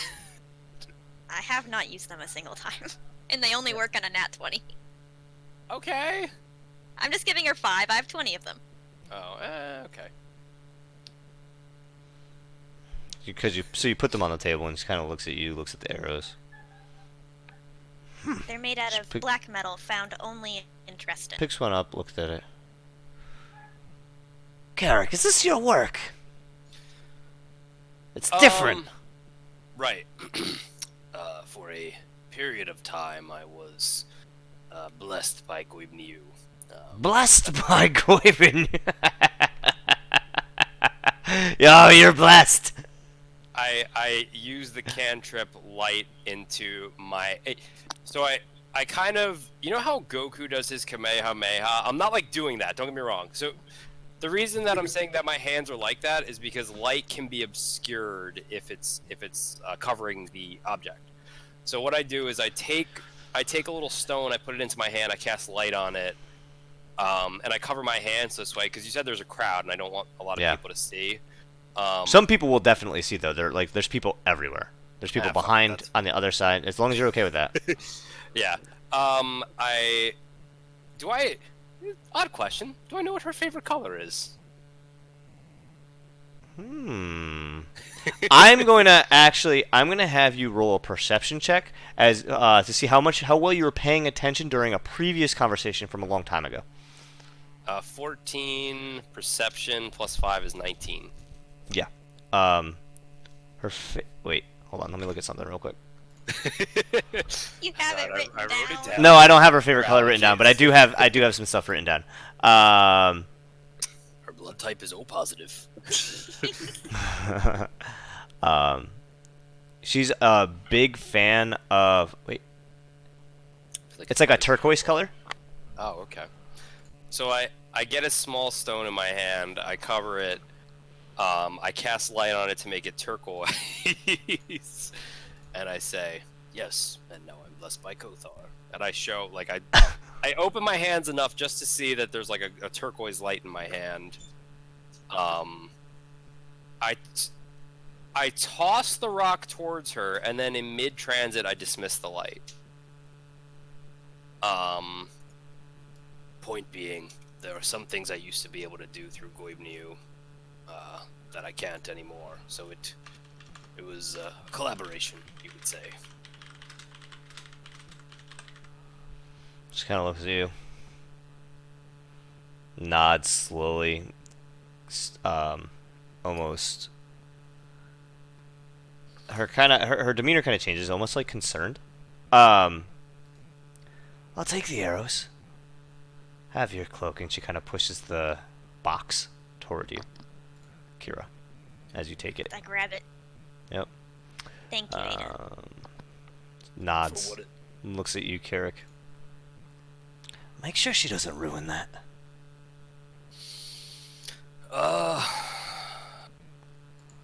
I'll do my best. And I give her the biggest non-genuine smile I can. Not because I am not pleased by her, but because in the back of my mind I'm like, we could all die, and I have no control over whether your cloak stays safe. It was lovely to see you, Ada. At some point in the future, we may have more exotic materials for you. Okay. I would love to collaborate potentially. Or I just have think- you make something. I think we could work well together, friend. Let's spend some time. It has. And I shake her hand. And she shakes yours. Kira, the panther skin cloak is now in your inventory. Hell yeah. What does it do? Let me see. You think Star could use it? Oh my Stop! god. If it's just a regular displacer cloak, it'll be fucking insane. Ooh, Hey it's everybody, blue. it's Star. Wondrous item. Oh, we can all look at your inventory, right? How do... I'm Can just we? gonna copy. Yeah, go to paste. campaign and then click on Kira. campaign. Alright. Oh, by the way, you didn't level yourself up, Captain. You're level 9. You're supposed to be level 9. Oh, I did not know that. Yeah, you guys leveled up last session. It's Ugh! Spells, motherfucker. like that Sierra song. Yeah, what You do I better be get? casting Holy Weapon, motherfucker. Yeah, Do I get level 5 spells now? You do. Ooh. You better This have will be Holy Weapon fun. prepared. I don't know what that Get does. disadvantage on me. Oh yeah. Very exciting. Nice. It's a displacer cloak with a little elixir. It's very nice. I love it. Okay. Um, So you got it? You Yes. read it? Everybody knows what it does? Oh, it's so good. Oh yes. I didn't actually read it If, yet. if While you wear this cloak, after spending one round not moving, starting on your next turn, you project an illusion that makes you appear to be standing in a place near your actual location, causing any creature to have disadvantage on attack rolls against you. If you take damage, the property ceases to function until you spend another turn not moving. This property is suppressed while you are incapacitated, restrained, or otherwise unable to move. Oh, so that's just interesting. insane. It's different. Because this other one is normal. This one, the only difference is it's only working while you're not moving. Yeah. Luckily, she's an archer. It's very good. It's very good. But so- one of her tactics is to move like in and out of cover. So True. that would fuck it up. I Um, have... Sorry, go ahead. I was just gonna say I want to talk to her and because I want to make a purchase. From Ada. Yes. Yeah. So Kira takes her box and kind of turns around and walks away. And you approach, and she kind of turns. She's already interacting with somebody else. You stand there for a couple moments, and she turns back to you. She says, "Hi, can I help you?" Seeing your expert craftsmanship reminded me of when I was younger. Hmm. Nostalgia's a great selling point, isn't it? Would you possibly have some cheap leather and toolkits to make just basically a beginner's kit for... I don't sell tools, mate. All I have is the wares themselves. But I'm sure you can find another fella in the market that's selling tools. I'm not gonna sell you mine. Alright, let me put it this way. My mother was a tailor, and I'd like to start up on that trade in my downtime. Do you know who I could go to find those things? You just want what are you looking? You're looking for a needle and thread? Essentially, yes. I can sell you a needle and thread. That's easy. All right. Do you know what kind of thread you're looking for? Good thread, but not the best. She takes out. Actually, roll an insight check. Insight is +2. 7. She just kind of just seems to be accepting of what you're telling her. Reaches under, turns around, reaches under like a shelf, kind of opens a drawer. Reaches in, a couple different needles she slaps on the table, and then 2 spools of thread. I won't charge you for the needles, obviously, but just give me 5 silver for this here thread. It's good coarse thread. Nothing fancy, but it'll do. It'll hold. I use it myself a lot. You mentioned, for instance, with her cloak, that you had essentially scraps that were ruined. Do you have any scraps that are just of no value to you that I can purchase as well? Of that material there? No. It can be real cheap garbage for all I care. I just want something to practice with. Yeah, Like I said, can give you some scraps of are- leather. Scraps of leather? Yeah. Hold on. Kind of just a bunch of mangled pieces of leather that she seems to be like half cut, like think of like scrap cardboard paper, but just leather. And she kind of just take it. I'd just throw it out or burn it anyways. I give her 5 silver, and then is there anything else? I can just like throw away. No, I don't know. Excuse me. Yeah. Yeah, I just give her the 5 silver. Say thank you very much. I do appreciate it. No problem. I take it and head back. So what did she give me exactly, so I can add it to? I got 2 things of thread, and then She and like 10 scraps of leather. And then like 5 needles. no, I don't want to add starting equipment. So with that, you guys leave Ada's shop. And head down to Malval. Actually, before we leave Ada's shop, I just want to ask her a quick question. Yeah. Listen, Ada, we don't really have time to get into it right now, but some of the abilities that I can use, I need currency to do it. I'm not asking you for any, but we're heading back to the Savrasian Temple. Do you know if there's anywhere on the way that I can make some quick coin? I mean, you're in the market. Find something to sell. You'd be surprised at how little I have. The only thing I can think of is find somebody who has a problem and fix it, or find something to sell. You know this. Well, I know this. I was wondering if you knew of anything that we could do quickly. Let me think for a minute. You remember Roger Irving? You remember him? Of the famous Irving family, yes. I mean, I wouldn't call them famous. They're pretty fucking gross. But so They're you, famed in their grossness. that's one way to put it. The stuff of legends. Yeah, he's the guy that sells rocks up north. Yeah. You remember him? Fucking schmuck. He was looking for somebody to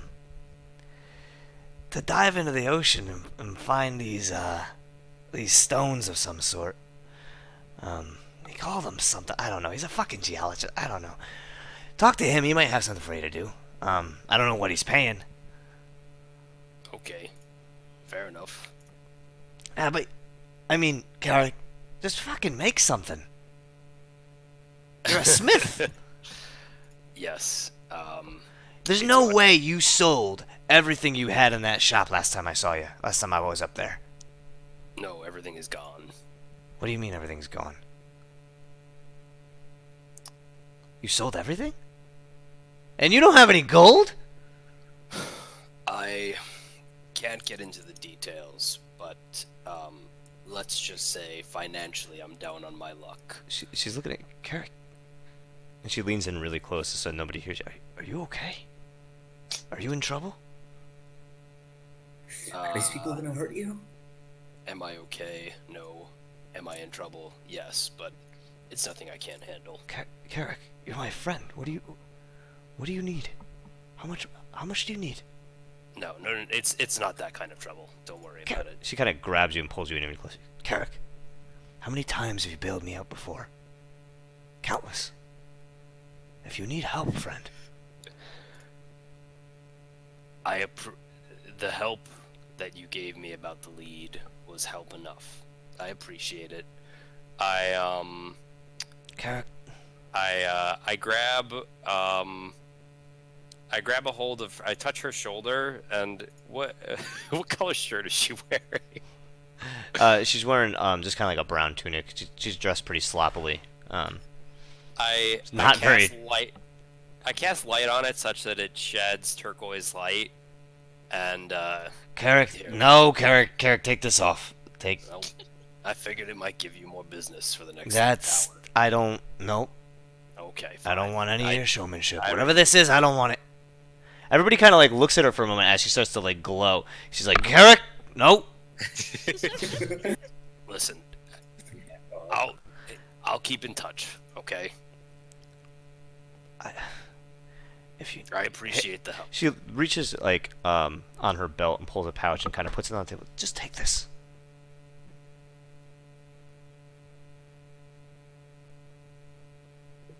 He's just staring at her. Do you know how you can help me?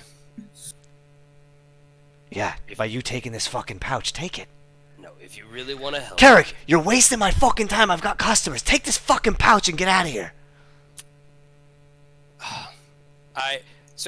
So I have bailed her out in the past.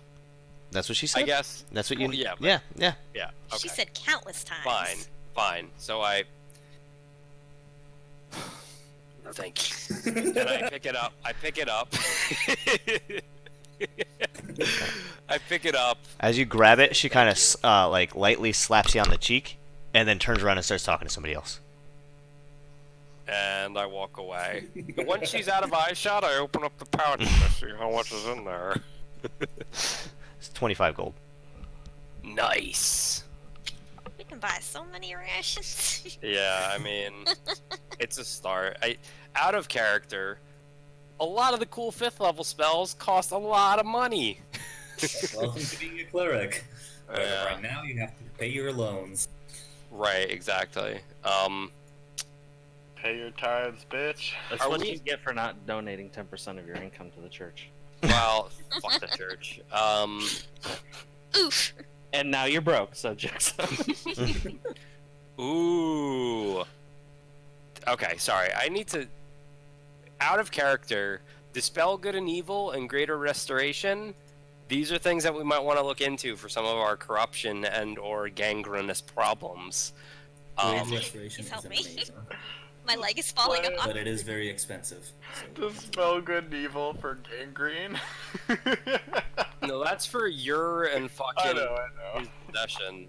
Greater restoration for fucking Kira's fucked up foot, which I don't know about. As we're walking away, I want to look at both the needles she gave me and the thread. Mhm. Are the needles are they straight? Yep. No, everything's in Okay. good quality. And then the thread isn't like frayed or anything like that. No, she gave you everything good quality. Excellent. Seems like something that she would have been using if she didn't give it to you. Dope. Yeah, Ada seems like a pretty cool chick. Yeah, for what it's worth, I would like as Damien pays her for the thread, I would give him like a little nod, like you're good. Okay. Yeah. Well, I was just if the thread was like, if it was like a good thread but it was like kind of worn down, I was gonna like be like, yo, Ava, can you mend this real quick? Just No, make it it's less all shitty. in good quality. If she didn't give it to you, she would have been using it herself. Dispel good and evil is free. Grade restoration costs you 100 gold. Frank, Fair I use. just real quick before I take a spell, I have a mechanical question. Yes. If the so I'm looking up the text for holy weapon. It says if the weapon isn't already a magic weapon, it becomes one for the duration. I'll copy and paste it. Mhm. Some of the weapons that we have, like the commander's whip. Commander's like, Whip are is those- not a magical weapon. If it has a +1, it's a magical weapon. Okay, so Carrick's axe that I gave him Flint's. is a magic weapon. Yeah, what did I say? Did I say Carrick? Yeah. yeah. God damn it. Flint's axe is a Yeah. magic. Yeah, But you could still put holy weapon on it. It just wouldn't gain the additional magic because it's already magic. Right. That's just Yeah. what I'm curious about. What that spell means is if you attack something that has resistance to weapon damage that is not magical, if you use holy weapon and a non-magical weapon, now the entire damage is no longer connect. Yeah. Yeah. Okay. Okay. Yeah. Thank you. Appreciate it. All right. So you guys continue on back south. Or are you going back to the teleportation, or are you going to find this guy Roger Irving? So which way is that? You said Roger, that's the north. opposite directions. Oh fuck. Do I know how far away that might be? Like roughly? Probably a day or so. Oh fuck that. All right, listen. One of us needs to learn how to teleport on our own, because this walking shit is killing us. Yeah, Wow, I how agree. hard it must be for us to put one foot in front of. Seriously, I'm talking you saw about what the fucking experience. teleporting did to the kid. It's not worth it. Well, we are large. Right. We're fine. But listen, The Are you calling me fat, acolyte Ebot? that we found first, the acolyte that we found first said specifically that thing makes people it makes people what? mad. As is insane. He said that. Well, let's find a way to do it without being mad. Either way, I don't think we have time to go do errands at the moment. Well, that's Yeah. my point. We should get going now. When We can't we waste any more time. when we rest this evening, I'd like to talk to you all. Sounds Cool, good. cool. Another way that we can make money is I still have weapons, I still have metal. We could just have Risan, if you wouldn't mind, you could just turn those into. Yeah, I have 4 short swords that I'm not doing anything with.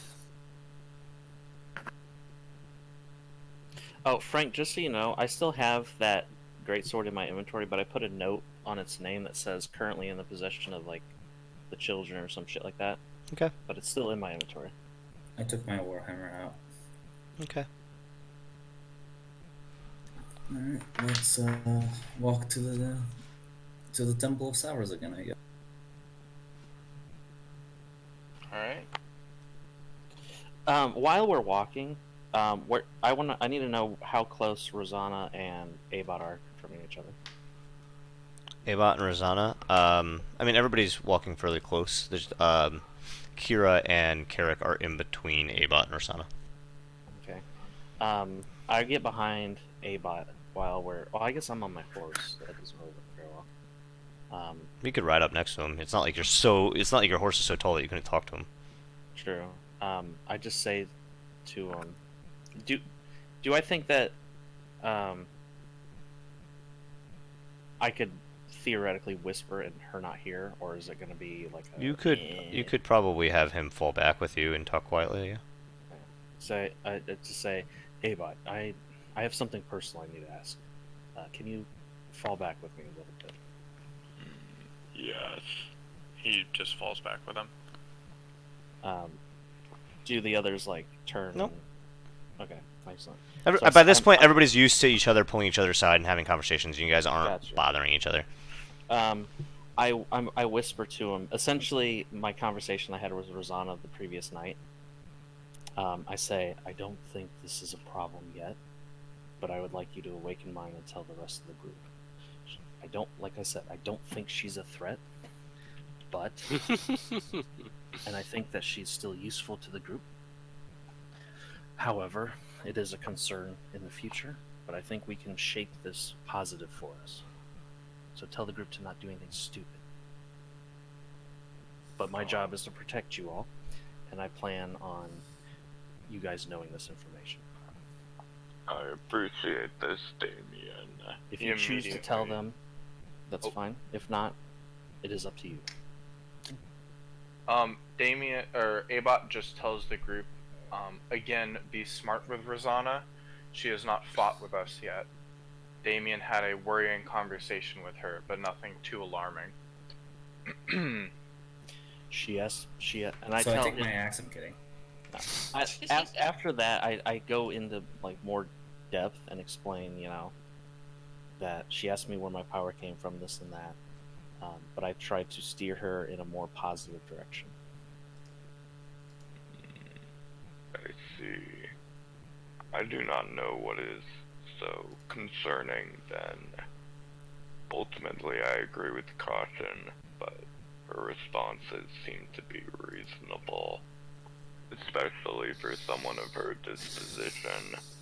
That's why I said I'm not too necessarily worried about it, but I just wanted the group to know that this is something she's thinking about. Well, She said that regardless, she plans on confiding on me in me in the future, possibly. So I want to keep it known or quiet about me telling the group. I see. Could you establish a stronger relationship with her?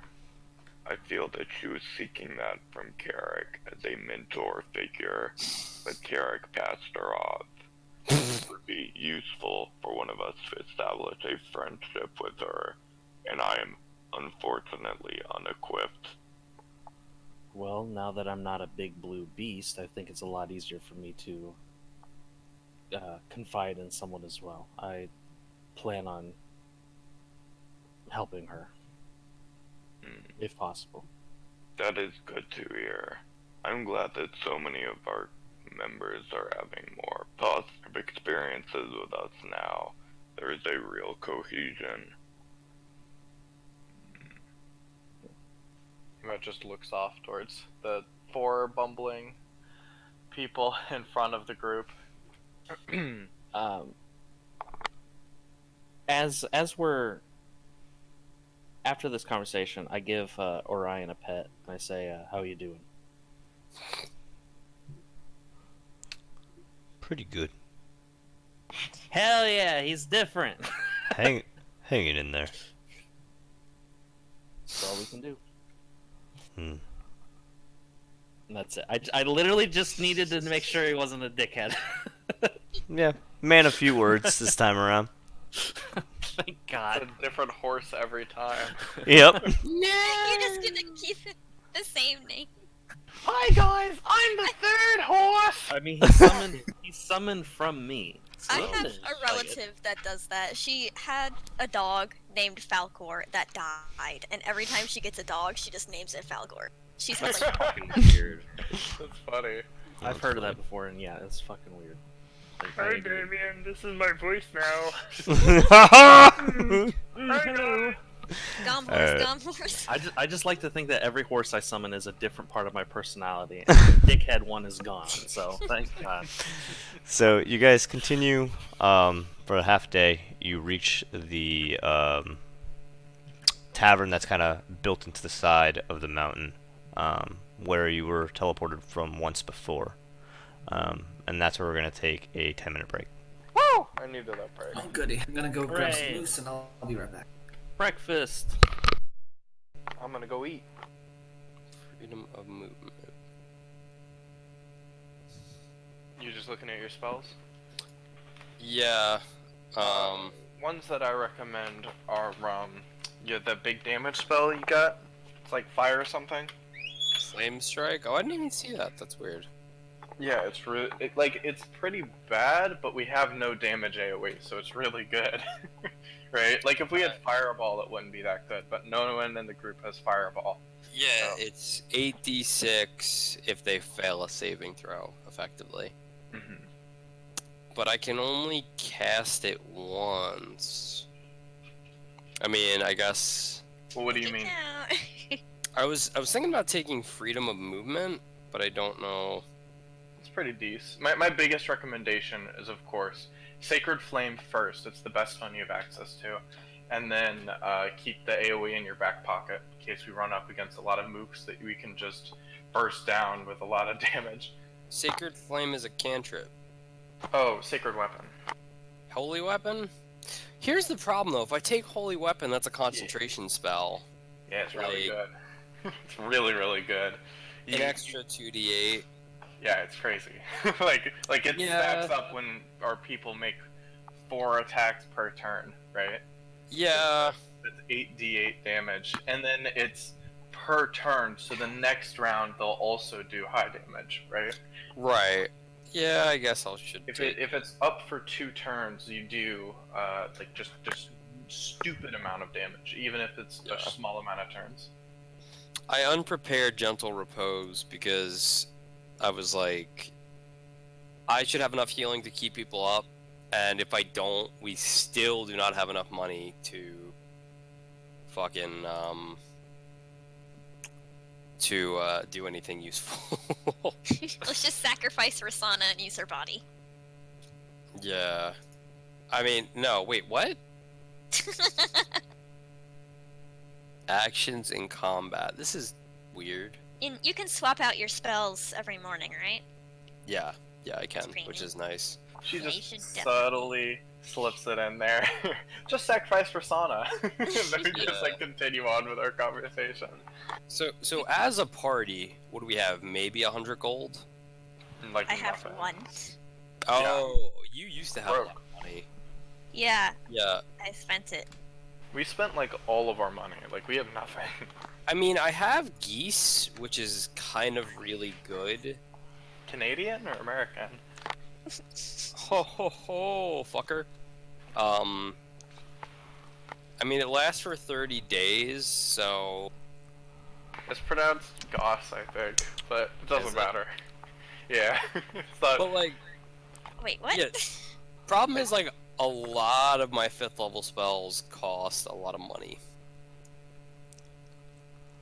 I could get commune.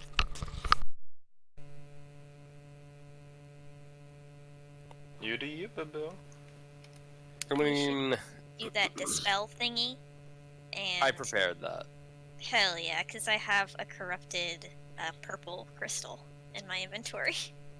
So this is interesting because it's a concentration spell on me for 1 minute, and I can only do one. So I can do. So for the time, I have disadvantage, or excuse me, creatures that are like weird have disadvantage on attack rolls against me, or I can either break enchantment or dismissal. So I can obviously do either one of those. Dismissal, I don't think we can really do. I mean, I don't know. I could break enchantment on that crystal. That would actually be interesting to see what happens. Yeah. Because I don't know what that would do to like a bot. Right? Because I genuinely don't.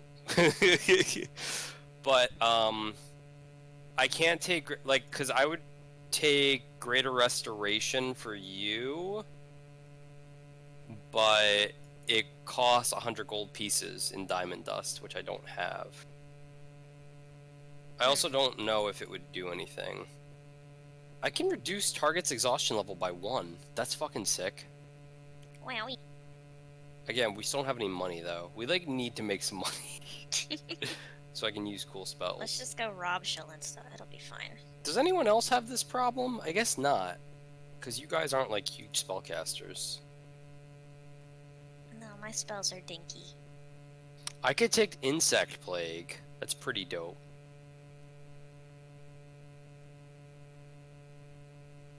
Do we fight a lot in like one area? I feel like we don't.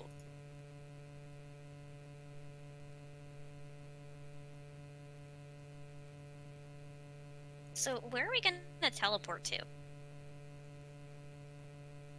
I don't know. That is a great question. I think we should just teleport to like Oh, whoops. the Was needed. edge of the desert. But no, we're trying to get to the Jindy first, right? Oh, I don't know. So let's let's teleport to where we found Volrune. You Where know we were in the what? snow area. Ooh, I have a question. What's your question? Do we think that legend lore on casting legend lore on the fucking thing would be useful? I don't know It what that is. Entirely DM dependent. Legend lore can be really good and it can be really bad. Sorry, I misspoke. It can be really good and it can be completely useless. Right. There's nothing that you don't already know that you get from spending 450 gold. Yeah. Great job. Get fucked. But I mean, it's just good to familiarize yourself with all the spells, because, you know. Sorry that you can hear the background noise as well. And I'm since gonna you're a mute. cleric, you can have literally every spell. You just gotta prep it. Right. I think I have Revivify always prepared. Oh, the life surge? Yeah. Yeah, but I can't. Again, I don't have enough gold. That's Yeah, it's a real probably. That's probably something that we should try and fix, like, immediately. I mean, we're going to the Gin Deep ruins, right? Let's just Try and see if there's gold. yeah, we'll find some like old weapons. Steal Yeah. their shit. It'll be fine. I was would not the. love- I was gonna say the big issue is that a lot of my spells require diamonds, which I'm back. we have established. Maybe they have diamonds. Well, yeah, maybe they do have diamonds, but we cannot turn metal into diamonds via the Forge Cleric ability. No. But so- we've also established that we can use crystals instead of diamonds sometimes. That was a special crystal, though. Was it? Yeah, it was like a. No, it was a crystal blue one. or- Yeah. Just a blue one. It's just one type of them. Right, but I'm saying like we can't just use like the purple and the yellow crystals that we have hanging around. Like we need like a But specific crystal. have you tried? Nope. Revivify, bitch, and then just jam it in their heart. They wake up as Ava. Wake up as Frankenstein. Wah, wah. No, I'm the DM. Oh, real talk. Could be. Since I have this horse that I've been riding around on a lot, and I'm working on mountain combatant, we'll see if it happens. Does anyone need my? I was thinking of who would be the most useful for my boots of mobility. Me. That's what I was I thinking. need to get to the, I need to get to the battlefield as far as possible, and being able to actually move after hitting people is invaluable. Oh yeah, I Yeah, always forget I'm not- about. You make melee attack against a creature. I always forget that that's a thing. I got such a high AC though now that like I can take a hit. Hmm. I'm not allowed to move ever again because I have my fancy cloak. You are now just a turret. Yes. Pew pew. Pew pew. Oh, it's so great. Yeah, it's crazy good. It's the most I love powerful item we have in the game so far. It's stronger than the pickleball canoe. Well, the Dude. pickle basically just killed anyone who uses it. Yeah. Basically, how we're gonna have to use the pick is like, Like Just suicidal. well, no, you stab someone with it and then just GTF. You stab them and then you banish them. Well, no, it says it has to be Mm. 4 willing creatures. They spend 10 minutes casting the ritual. Bro, just kidding. You charm someone for 10 minutes.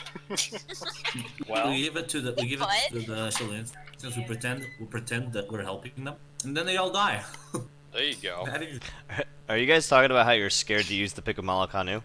Yeah. Because it's worthless. I'll give myself advantage on charisma checks with my plus 12. It's worthless because it's so punishing. It'll just kill you when you use it, and the benefit's not that high. It's one extra attack I think it'll kill you. after the fact. It's Yeah, only it takes four. 10 It's only minutes to maybe 4 10 minutes points of to exhaustion. It's only 4 points of Oh, exhaustion. that is skewed to 0 when there's advantage on everything. That's Yeah. Well, basically, it's you better fucking kill whatever you're fighting. Otherwise, you're fucked. I'm just saying, that cloak's the best item we've gotten so far. That's how the conversation started. Cloak is fucking I love amazing. my cloak. It's so good. pretty good. But yeah, I think we're all here. Yep. So, you make it back to the tavern. And you walk on inside. Again, the main. I give. No, sorry. No, go ahead. I was gonna say I give Orion the normal keep watch command basically. Yep, and you put the other horses outside as well. You make your way in. Tavern empty as usual. You walk to the back and you see the remnants of the chalk circle, kind of haphazardly wiped away. The back room door closed as normal.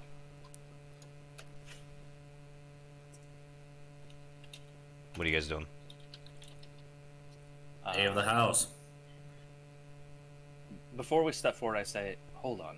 If we're about to teleport, shouldn't we bring the horses? How are we gonna bring? Oh, How are we gonna bring the horses? I'm just saying, we won't have them after this teleport. Yes. Maybe he could do the circle in the main room instead of in the little room. We can ask him to do it here instead. I don't know if a horse can teleport. We'll have to ask him. Okay. Alright. It's worth a Oh, shot. the house. What did you just yell? Oh, of the house. Oh, of the house? Yeah. It's not an English, it's a Portuguese expression. Never mind, sorry. Hey, is everyone in here? My bad. No response. Alright. about cast sending to that one guy that was with us in the room, the kind of corrupt official that was working with Cyril. Malval? Mm-hmm. Malval, yep. And he says, "Hello, we have been paid for another teleport. Where are you? Is it called off?"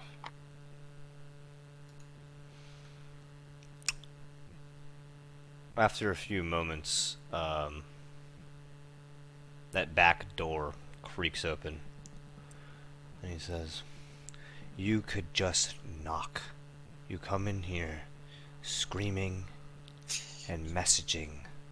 You could just knock." You could also answer us when scream and yell. Do I come to your home and scream and yell? No, You think could we got just. invited you on several occasions. You could just knock. We will knock next time. Let's Very go. good. Thank Very you good. for doing this, by the way. And I You're look at welcome. Kirkus. Someone appreciates my effort. I look at Carrick and I say, Cyril has paid your due. Give me time. I will hey, real quick, sir. We Mhm. have some horses. Would they be able to come with us? I have know- never I put a know- horse through the teleportation, but I assume they are as feeble-minded as a child and they will die. Hmm. Speaking That's of what I that, was worried did your child die? Yes, thank you for asking. I thought it would. Oh, Yeah, thanks. No children this time, though. Yes, it seems that way. Did they all die? Yeah. So now you can confirm that there's been 2 that have gone. No more. Very well.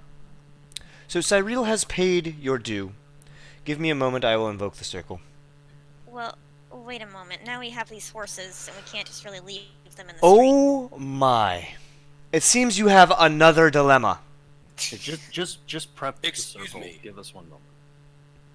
Well, he said last time it only lasted for what, an hour? And it might take us some time to find somebody to take these horses. So are you here to just contemplate what you're doing again, or shall I make the circle? Start the circle. Start the circle. Okay. And then I pull the group to the side and I say, "Give me one moment." And then I say, "How far is it that we're trying to travel?" What, like with Just teleportation? to the group. As possible. Yeah, like miles away, across the ocean. Okay, there goes my plan. And the guy is kind of on one knee drawing the circle, looking up at you guys, rolling his eyes and shaking his head. He can fuck right off. When Why don't we just take the things off, pat them on the ass, and let them run down the hill, and whoever takes the horses, and we move on with our lives. Because there are Yeah. many poor people that would say, "Yay, horse meat." Okay, then they eat the horses. Like, I thought you liked Dusty. I do like Dusty, but Wait- what are we supposed to do with Dusty? Sir, do you know where the nearest stable is? What do I look like? You look like a man of knowledge. Yes, no. I'm not a man Yes. of meaningless, worthless knowledge, such as where is the nearest stable. Find a place to put your horse, and I have your gold. I'm making the teleportation. You can use it or not. Abot just looks towards the group. This is pointless. I can message Yeseth and he can take care of it. Okay, He's do that, capable and we please. have gold. Okay. Yes, please do that. Do that. Abot just sends a sending to Yeseth. Hello, Yeseth. We are departing for Carneg. We will learn more of the nature of the Jinn Deep. And then he just says, sorry. Butt plate fell off. Wait, time out. What are you doing? There's like epic music in the background, and then like plates shattering. So I'm downstairs because I made myself some food, but the TV's on and it's super fucking loud. So I'm in the pantry just pacing back and forth. And I bumbled into something. Okay. Yeah, Abot just basically says, yo, what's up? This is what we doing, and then we have horses here. We are willing to pay for them to go to a stable. Can you ask someone to take them to a stable? Who They're are you sending this crucial. to? Yes, yes.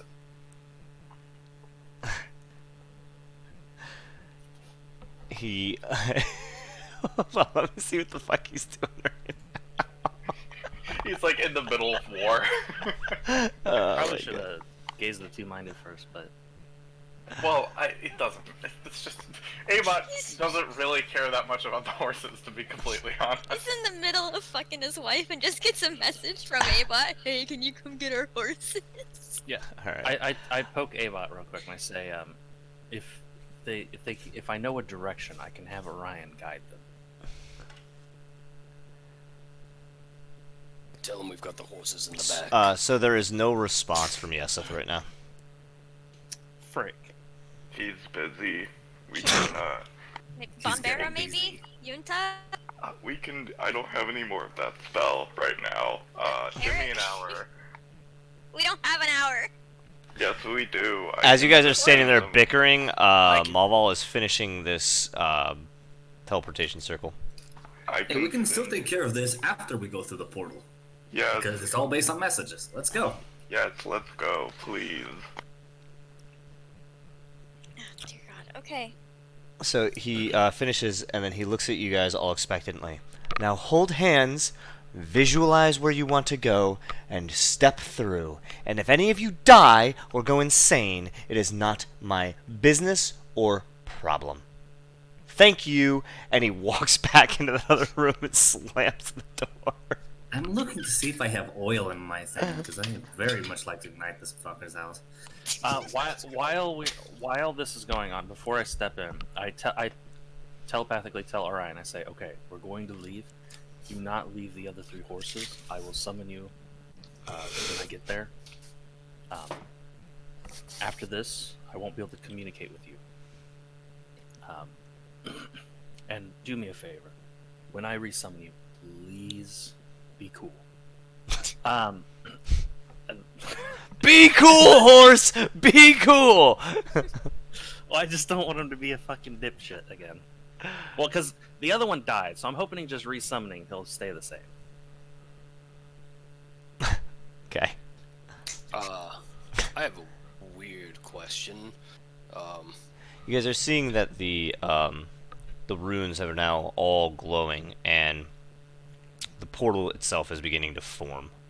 The from one side of the circle and the runes, this blue light shoots up and forms an arch, and the arch turns into an oval, and it begins to shimmer and waver as the oval, then the blue aura kind of closes in, and the portal is formed, and there's this low hum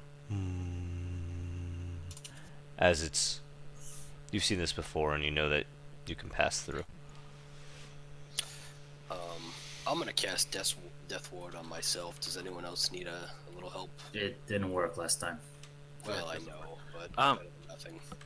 I cast Divine Sense. I want to look at the portal. Am I getting anything divine off this thing? Oh, it's divine. It's divine. Okay. It is definitely divine. I cast Death Ward on myself for what it's worth. Rasana, as you do this and you make the incantation, Rasana says, "I can do the same, if anyone wants." Nah, don't worry. Keep the power. We're gonna be porting into what is possibly dangerous. so. I mean, sure you still have all that. to be fair, it's also not necessarily, if we are going somewhere dangerous, having protection against death isn't really a bad idea. I would And rather it's use not one costly. of you guys before me. Real quick though, the portal appears to be of divine nature. Interesting. Yeah, even though there's ruins and shit, it appears to be. I'm getting some very strong vibes. Very interesting. I cast detect magic. It's magic, and it's divine. Okay. Oh god, it's That's too it? strong. Shall Yeah, we? that's what Okay. detect magic does. It tells you if Oh. it's magic, if there's magic, and the type of magic. It's divine. Okay. Does she know the school of magic? It's conjuration. It's conjuration. Circle. Let's move on. The Could have been illusion. I was gonna suggest we go to where we found the Volroon. It's the closest place to the Jindib ruins. The furthest south we've ever gone. I have a question. How does Rosanna get there? She holds our hand. Yeah. Oh, well, fair enough. Are we sure that this key is at the ruins? No. We are sure, however, that the Jindib are there and we can ask them. Very well. Alright. Everyone hold hands. We all Think of interlock the- them fingies. And Think of who's the last who's place we saw who's one. visualizing, and then describe for me what you're visualizing. Like describe it in detail. Kind of articulate it for us. Make it up as you go. It doesn't matter. Alright. Flint will be the one to visualize. He visualizes the hill where they saw the Keeper and Volroon. Specifically, a little bit into the hill, not very close to it, so no one falls off. He's going to remember the trees and the places he went to run after the dwarven woman. And remember that entire area. Okay. And you do, and do you step through? I guess so. I need a yes or a no. Do you step through the portal? With everyone else in hands, yeah. Yeah. Okay. So, with everybody kind of interlocked, you step through. And everything freezes for a moment as colors swing around, almost like you're spinning, and the colors swirl, and things move, and you're not sure if it's moments, minutes, days, years, months. But after some time, this vivid imagery of the trees around where you chased after the woman slowly comes in, and the rest of you see the trees begin to appear one by one around you. And in a moment's time, or maybe a month's time, maybe even a year, you find the ground solid and the breeze of the trees around you. No longer the cold, frigid air of Carnig, but the warm and cool breeze of Trustin. You look around and each of you is kind of you feel the swirling in your gut as the land fills in and you find yourself there. You all look at each other. You've arrived.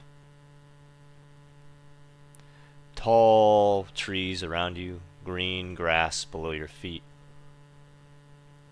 You recognize that this is where you interacted with that woman and first found Volroon. What are you guys doing? I kept my mouth shut, but that guy's a fucking prick.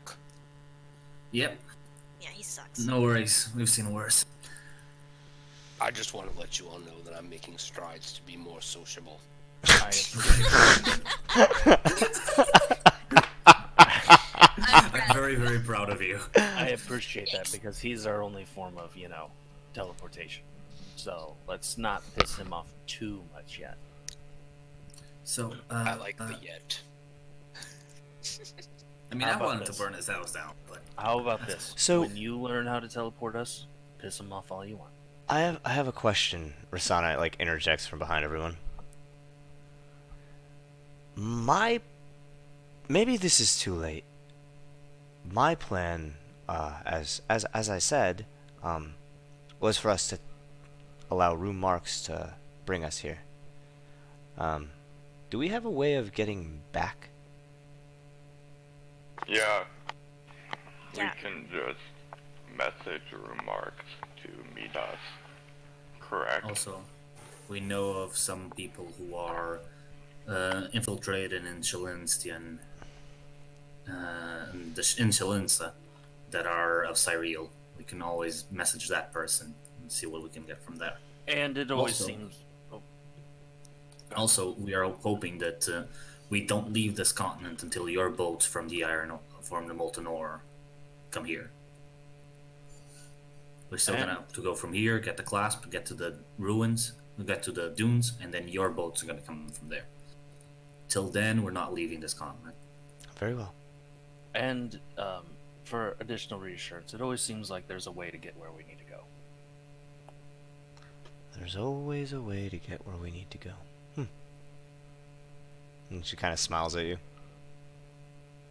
I give her a nod and a smile. All right. So now we need to The travel DM will south. make it work. Plot armor. That's literally what I told her. It just so Just happens trust the that, you DM. know. Okay? Just trust the DM. It's gonna be okay. So now we gotta travel south, and when we reach the first snow-covered mountain, we need to find the underpass. Next, we travel to the ravine, follow it, and it opens into a canyon. When we spot the caves, we follow them, and we'll be there. Got it? Okay. Sounds good. Is it okay with everyone if I hunt while we travel? Go for it. Okay. Oh, sounds like there's game. The wolves are excited. All right. So with that, you guys begin to make your way south, and in the distance, you do see the snow-covered mountain. What you also see, now that you're kind of looking down in this direction, there's also it seems to be a mountain range on the opposite side of this map from the mountain range that is on here, that is not marked on the map. So it's Big move. actually two different mountain ranges. Interesting. It probably has to do with the star that is marked on the map. Seems that Maybe whoever it's- made this map on the left was misinformed, or intentionally left this mountain range out. Fucking piece of shit, Comlin. Maybe that's where Popo is. Where who? Popo. Popo makes shinies. Oh, Jesus No, Christ. Mr. Popo. That's what I thought you were referencing. I was really confused. Okay. All right. Let's do it to it. Hey, real quick, Frank. How long till a blood moon?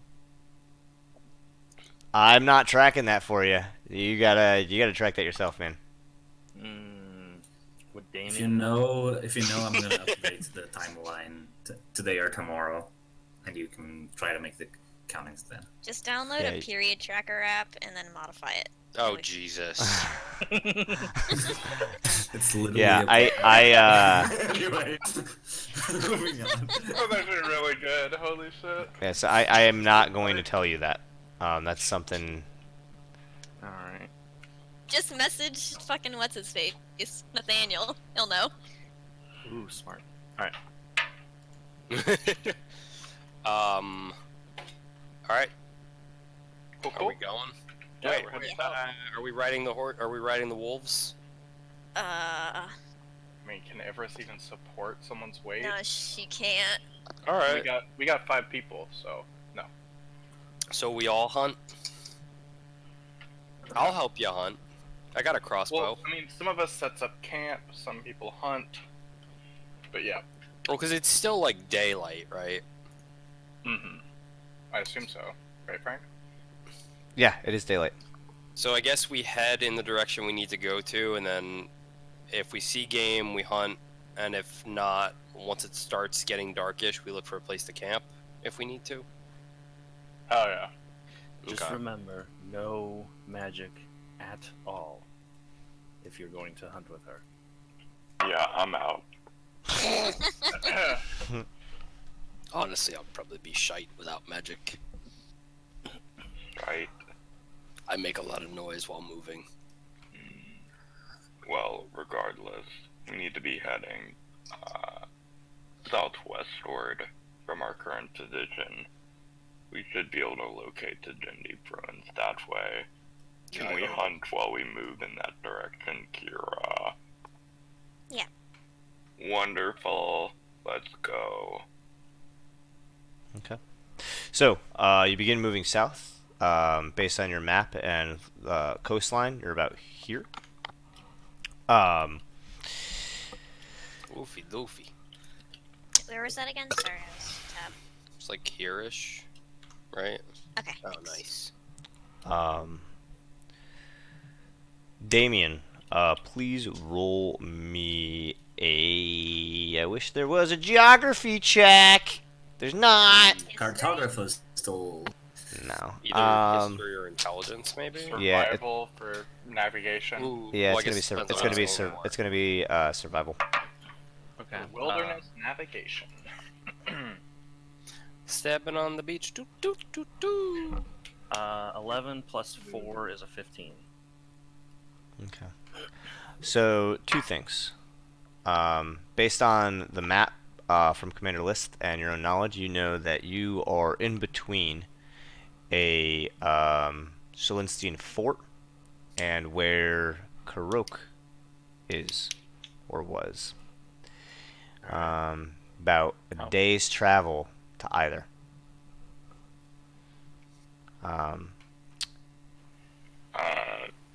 Question, Damien. Yeah. You spent more time around Nathaniel and his crew than I did.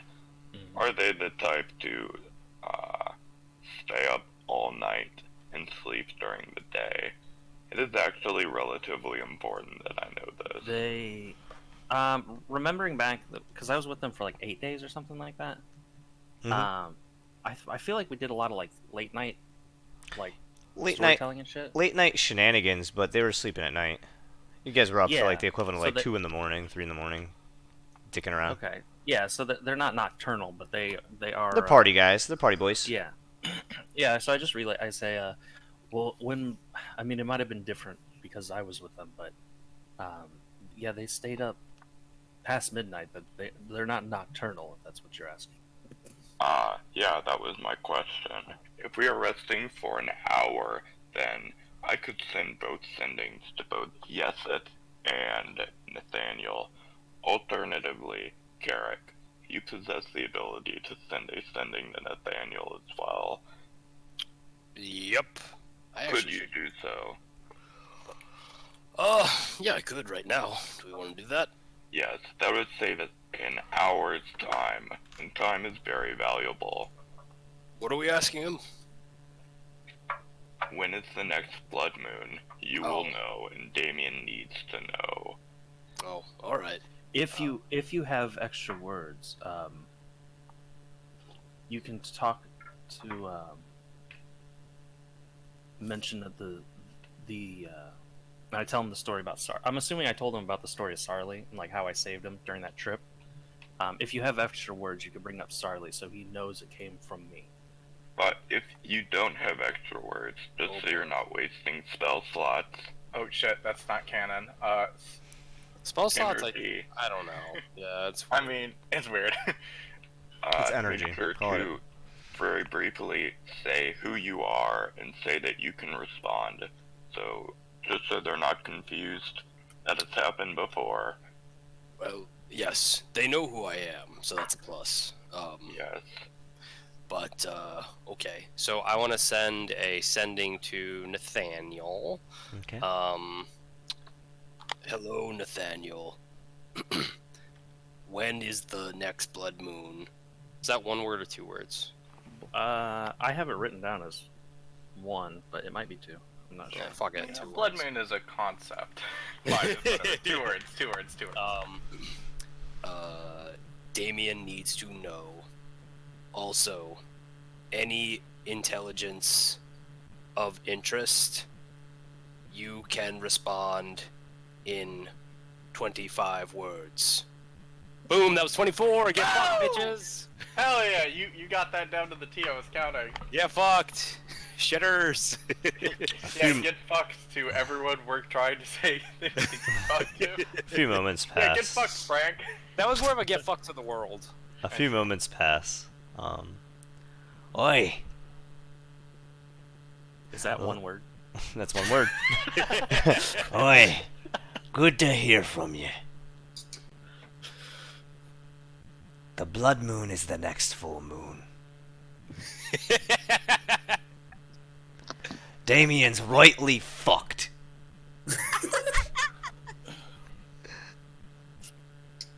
We've just been killing us some elves. Be good. And that's it.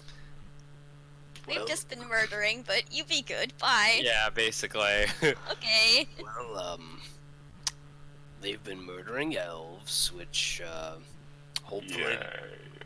Well, hopefully they are combatant elves, but regardless, he said that the blood moon is the next full moon, and that he wishes us a good day. Is that all? Basically. And Damien's rightly fucked. Wait, when is the next full moon? This is important. I could guess ask we'll my just- deity if it's really important.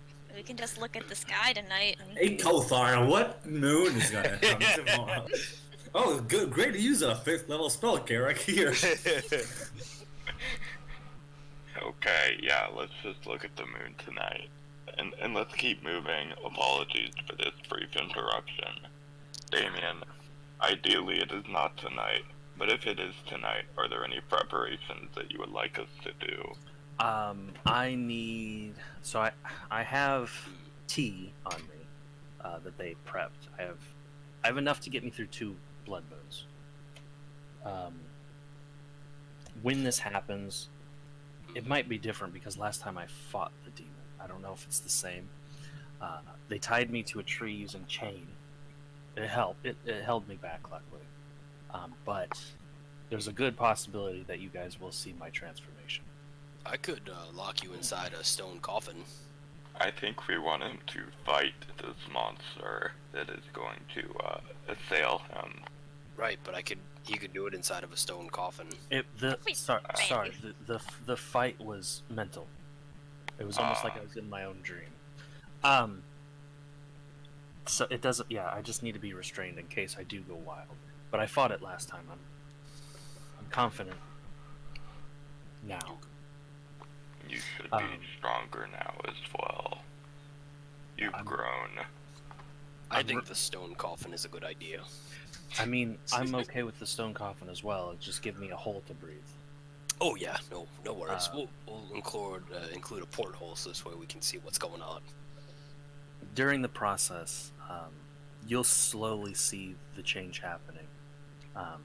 Any aid you could give me would be appreciative. How does Rosana look during this conversation? Confused. Poor Rosana. I look over and I was like, so when the blood, do you know what a blood moon is? It's where the moon is like red, orange tint. I've seen the essentially- red moon, yes. I did not Yeah. know it was called a blood moon, but Well, that's what my people call it. Basically, I go ape shit crazy. she like But with her the eyes prep- kind of squint and she looks at everybody else. With proper preparation. I it shrug my is- shoulders. Yeah, it's a part of my past that I can't get rid of, unfortunately. With proper preparation, though, it's not too big of a deal. I wonder, actually, that's something that we could all discuss tonight. But I may have a way to cure some of our issues. We can talk about it when we camp. Oh, goody. Let's keep moving. Okay. So you guys have been walking and talking. Um, Damien, as you know, Karok is about a day west, and then there is a military encampment a day east. Are you? Yeah, so I bring that up to everyone. Okay. Should we go west? Yeah, I don't see the reason to go to the military encampment. Or you could just continue south towards the mountain ranges. Regardless, the Jindeep ruins are at our southwest. Heading west is not a waste of time. Should we? Well, I don't want to get close to civilization, I'll be fully honest with you. With us being known, we don't know how far our faces have spread. We do know that we all have wanted posters out. Yeah, I'm trying to remember. You said I knew, this was forever ago, that, like, when places were destroyed by Shalinstians, did they set up new encampments there? They rebuild it. They rebuild it, okay. I say, honestly, while I would love to see my home, the Shalinstians have probably set up an encampment there as well. At the very least, they've rebuilt. And we should need to avoid it. There's no point. Let's keep moving. For what it's worth, if it's important to you, we can find some time at some point to stop by. But for now, I agree. I think we should avoid it. What's important to me is to prevent this from happening to more people in the future. Give him a little nod. I would like to stay in the forested areas as much as possible so I can catch the most game for the wolves. Okay. As long as it's expeditious. Yeah, so I think we should curve. Like, we should go down southwest here. And then instead of to keep going southwest, don't we need to go, like, here anyway? Yeah. So instead of traveling through the snow, let's travel through the forest. Yeah, I'm very okay with avoiding as much snow as possible. I have a general question. Unless otherwise stated, are the wolves in their own plane or are they with us? Typically when we're in civilization, they're gone. But Right. if we're out traveling in the woods, they're out. So, like, they're out now? Yeah. Okay. Gotcha.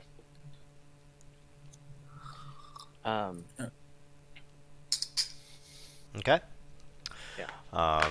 So you guys continue south for about 3 days through the forests. Roll me a Wait, survival. 3 days or hours? It's gonna be about 3 days. I thought it was a day and a half to the ruins. No, it was a day Oh. a day to Karok. Oh, my bad. And a day to the military base. So look Gotcha. at you guys were at the blue dot, the purple dot. So day to here, yeah. day to here, 3 days to like here. Gotcha. I think the Carrick wants to do something on the first night, though. Yeah, we're gonna talk about it. Yeah. So first things first, Kira, survival check for hunting for each day. Damien and I can take turns casting enhance ability on you. Nope. No. Oh, wait, no Nat 20. magic. No magic. All right. Now do the second day. 26. I'm Does anybody give me advantage? I'm even lenient on giving you bardic inspiration. That doesn't, yeah. Like, it's not straight up magic, but like, I mean, we think can. it's words Is infused. anybody giving, like, is anybody helping me? Nope. I mean, I would Damien will help. He just can't really. yeah, Okay. Damien would help because So I make a lot of you fucking give, noise. If you give me a bow, I'll take my armor off. Okay, yeah, I have a bow. Is it okay if I roll with advantage, Frank? Who's helping you? Damien, And what I'm is taking and all what my is armor off? taking all your armor off? And how are you helping? Basically just an extra set of eyes. Okay, so you're acting as a spotter. Yeah, basically. Roll me a stealth check, please, Damien. Okay. All right. Let's see.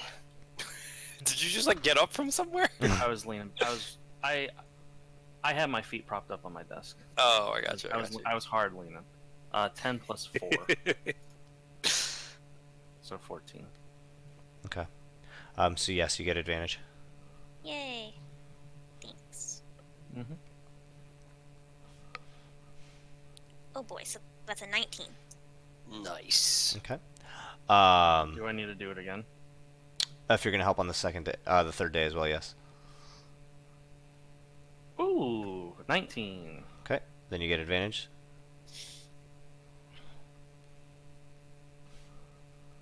Okay, so that's a 23. Oh. Okay, so 23. Okay. So the first day, you and the wolves and Damien are able to take down 4 deer. Hell yeah. It's actually a whole family. The second day, 2 rabbits and 1 deer. The third day, what was the third roll? Sorry. 23. 23. Yeah, that's 2 rabbits and 1 deer as well. You do the ritual. So it's 4 rabbit hearts and 6 deer hearts. You do the ritual. For the deers, roll a d8 for each one. For the rabbits, roll a d4 for each one. And then you can add those numbers to the maximum health of the wolves of your choice. Split any way you want. Yeah, every time we get a kill, I also look at Iris and I say, no magic.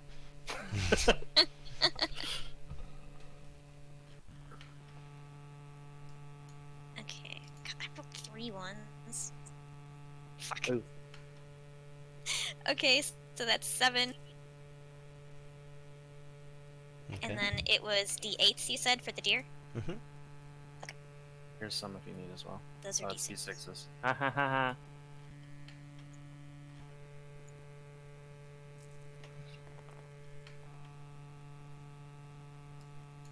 And 22. It's not bad.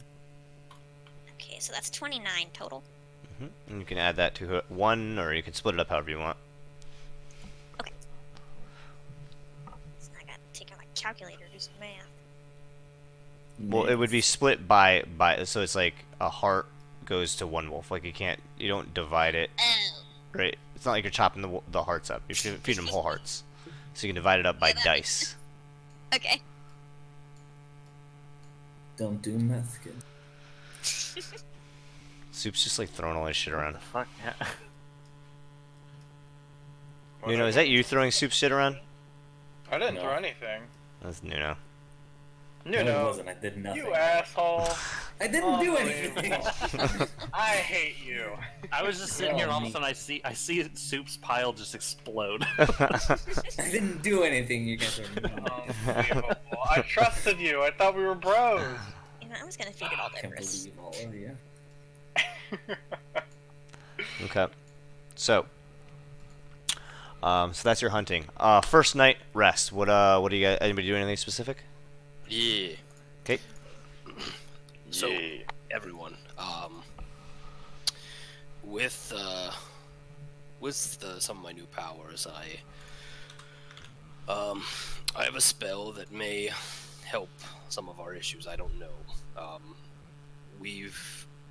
Some of us in the past have briefly protected others from otherworldly effects. I may have the power to dispel them.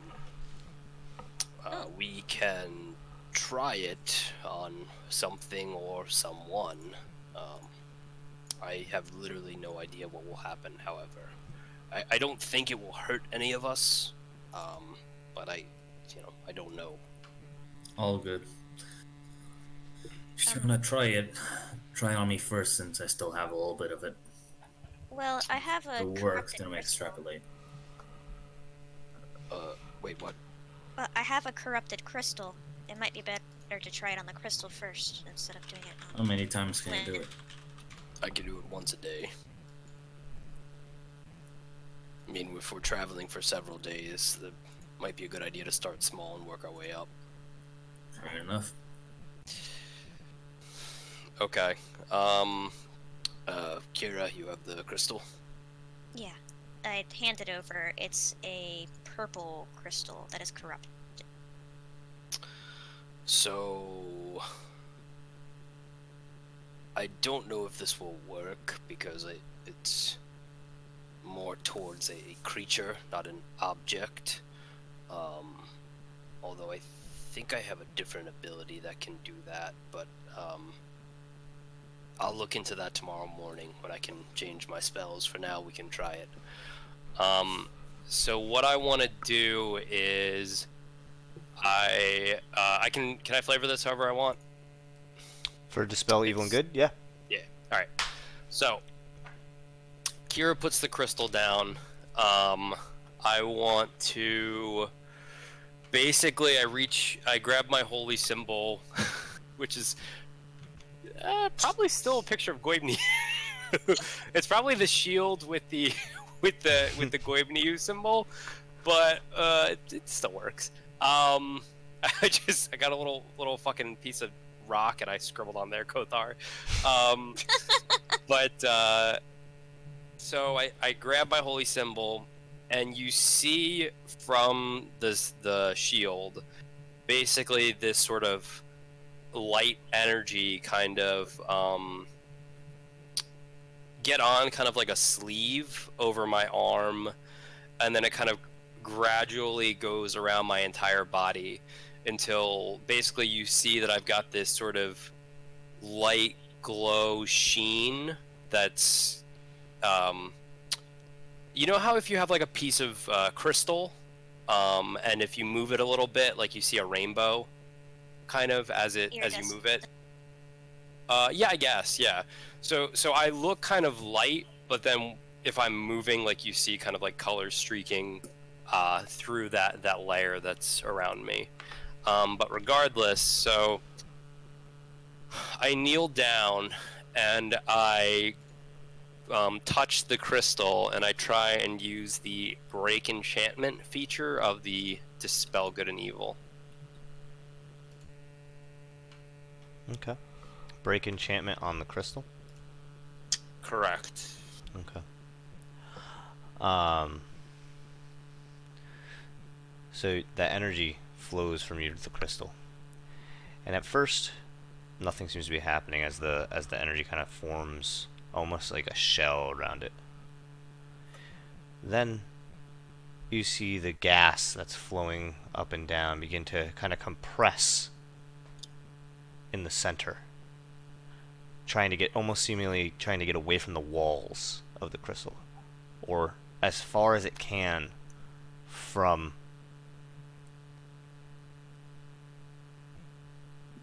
the aura encasing the crystal.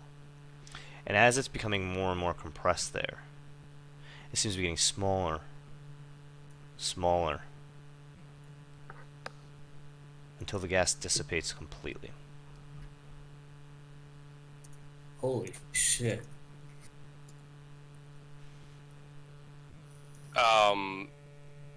You took the words right out of my mouth. That's a thing. I was honestly expecting it to explode. Hey, can you ask the wolves if they sense any corruption from this? Sure. I'll also use Divine Sense. I call over Shalens. Can you smell any corruption on this crystal?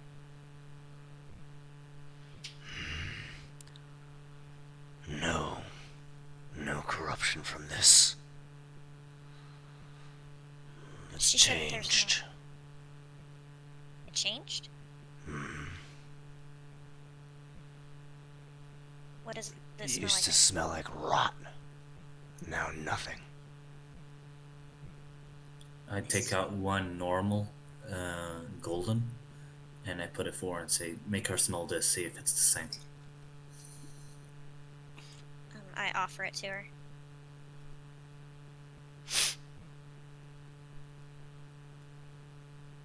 It is the same.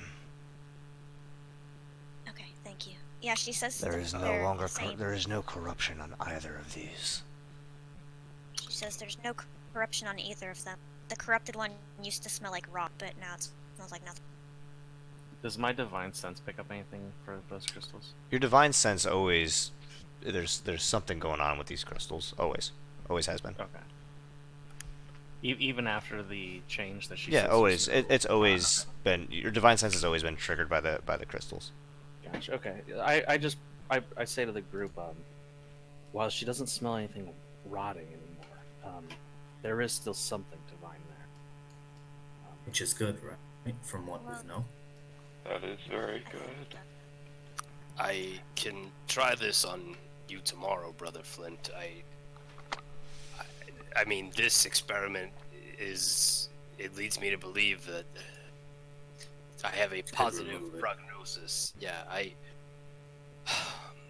I turned to Abot. I am concerned about what this might mean for you because the corruption is a part of you, but also But Savras.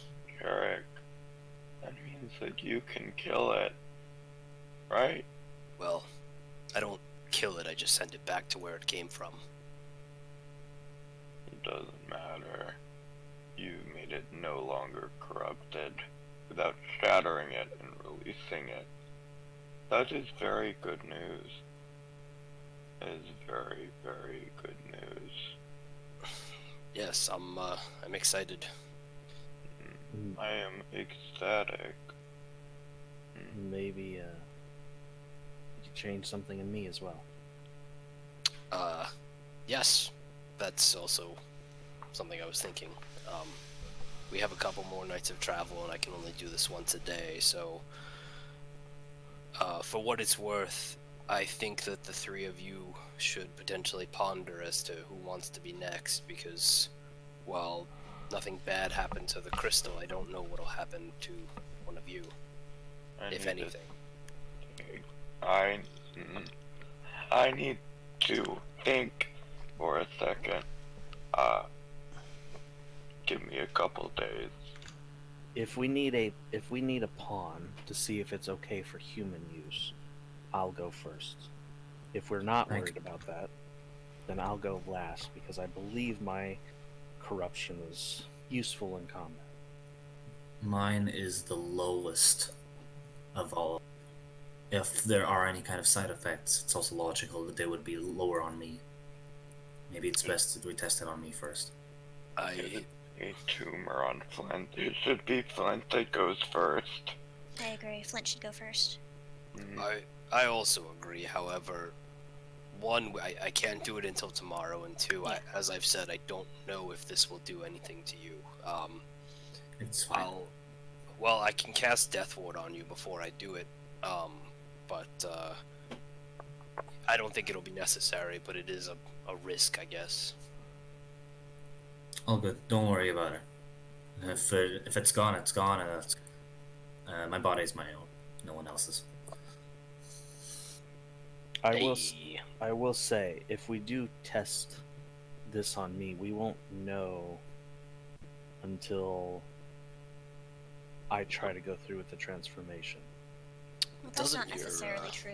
The wolves can scent the change on you, I think. Yeah, that's true. Doesn't your passenger taunt you? I haven't gotten anything from him since that day, right, Frank? Correct. Because I explained to the rest group. I say, he hasn't spoken. The others said that once they've bested him once, that he kind of stays silent. Eventually, he'll call to me, but for the most part, he's quiet. So I haven't heard anything yet.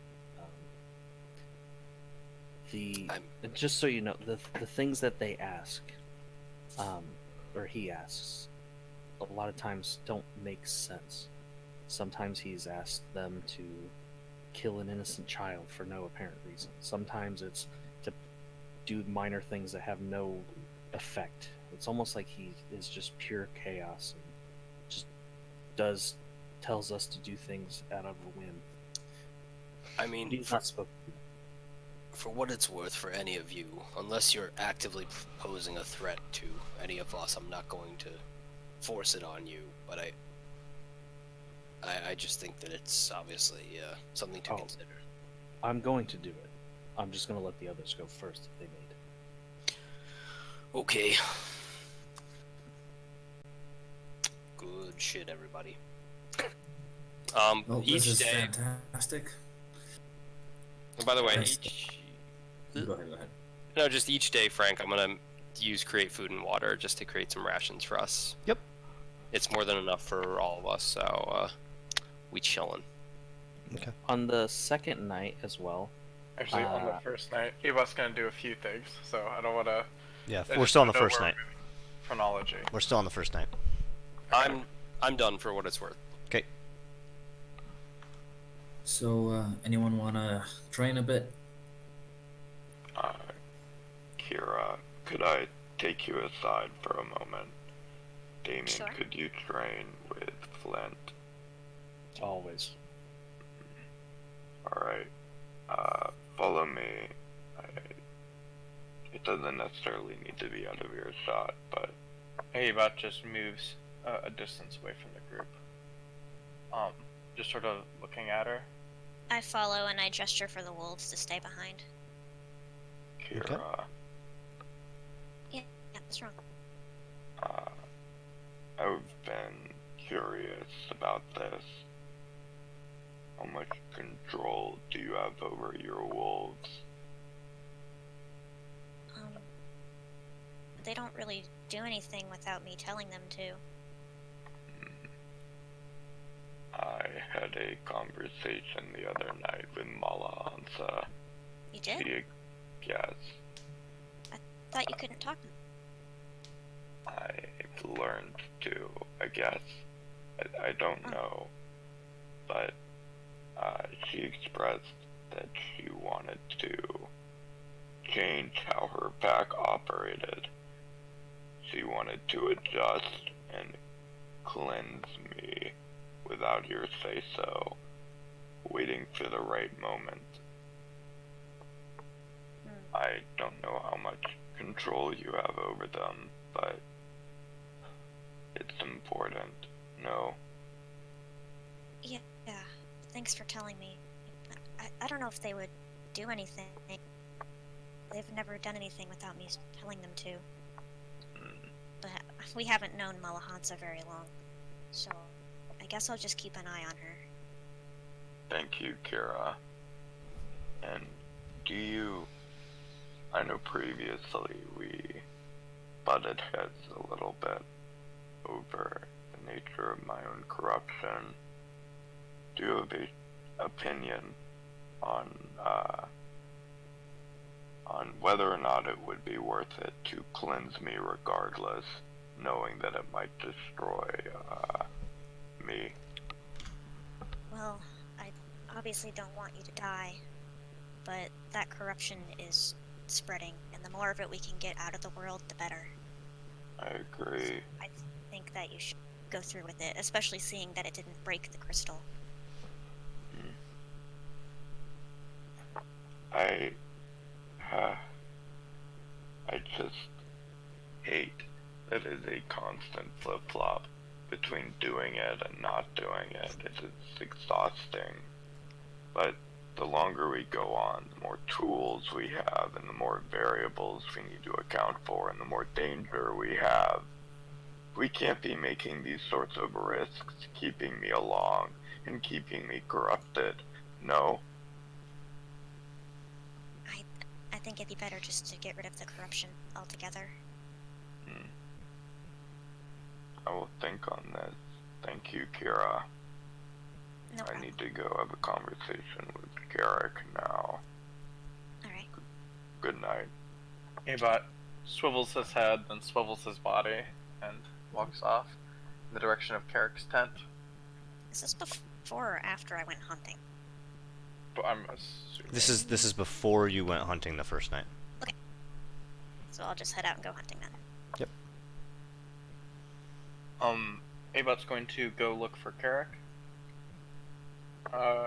Is a Yeah, he's in the camp. Yep. Carrick. Hello. Hey, buddy. Could I have a conversation with you very quickly? It is very important. You can take as much time as you'd like. I've developed a strategy for dealing with a potential risk that might come up in the future. I need you to keep this between you and me. And I need you to follow through if I ask for it. Hesitation is going to render this strategy pointless. Very well. If Flint or Damien or Kira is to die on the battlefield, I am going to have means to use myself to try and resurrect them. I will need you for this as well. It has great risk to myself, and I can't divulge much else, but I need you to know so that you will be on board. Hesitation will render this disastrous. Ebot's just like kind of looking down at the ground, not really meeting his eyes, very much in contemplation right now. You have means to resurrect someone at great risk to yourself, but you can't tell me about it. But I need you to help me with it, or do it. It uses your own power. What would you need? Just, just your willingness, I guess. I need just willingness. Sort of a leap of faith when I suggest it. I can tell you in the moment, but that would not be a time for discussion. We would need to act. Why can't you tell me ahead of time?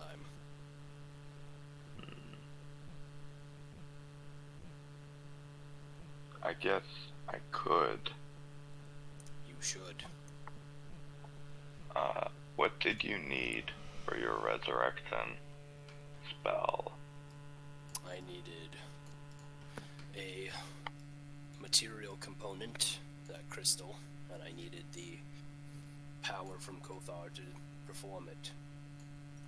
I have a great reason to believe that the arcane value of the crystal that powers me would be equivalent for producing life. I am starting to believe that that is why I am alive. That they would fill a similar purpose at this stage in my own sapience. Yes. Are you suggesting that we could use that crystal in you as some sort of life transfer? As a component for your spell, yes. That's interesting. Flint would be opposed to it. I am assuming that Kira and Damien would not mind, but I'm worried that one of them might share. I want to keep this out of Flint's ears. Do you understand? Yes. I will honor your silence. What I would suggest, however, is that instead of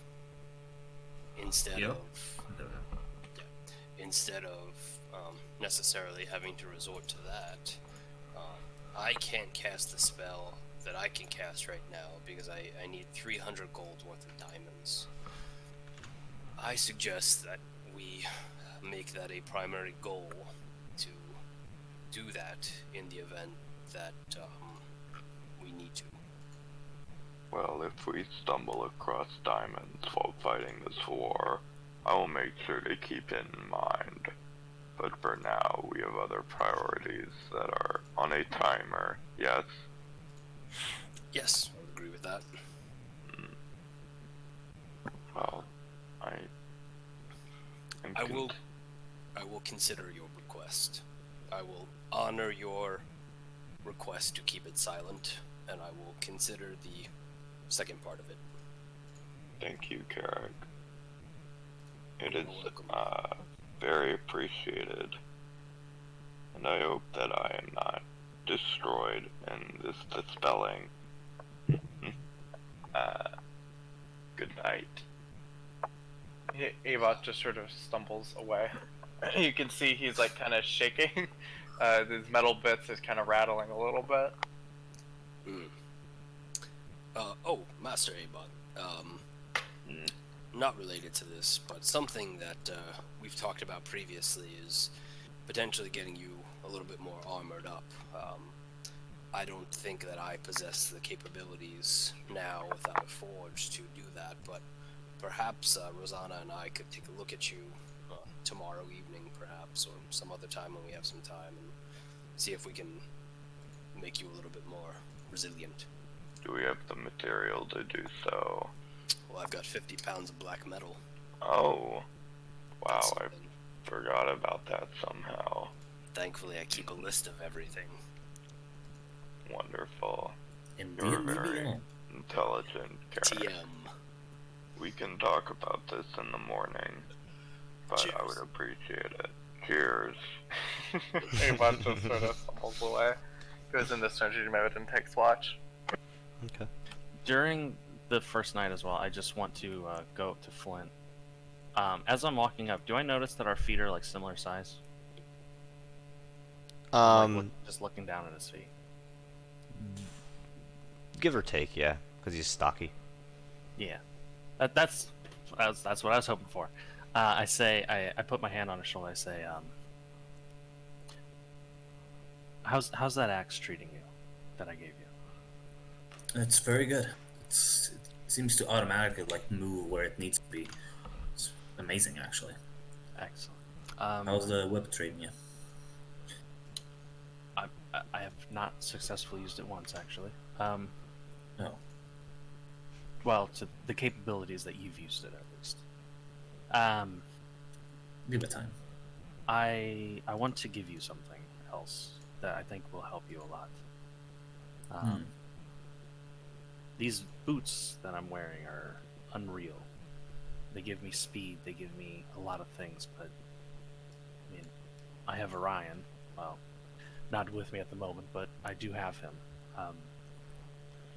And I want to give you these to help you on the battlefield. I take my boots off, I hand them to you. He says, "Are you sure about this? If you can move more, like Orion will not fit everywhere. You know this." No, but I mean, I feel like this is the right move. Well, then I'll accept you and thank you. All right.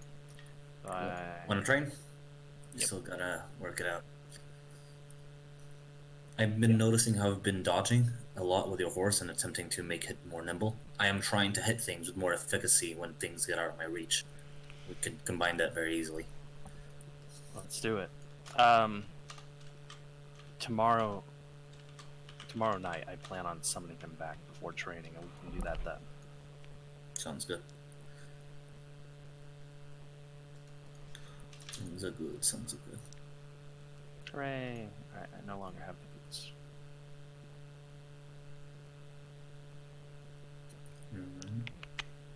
Will you add them, Frankie? What was that? Yeah, I'll put them in your inventory. We'll do that right now.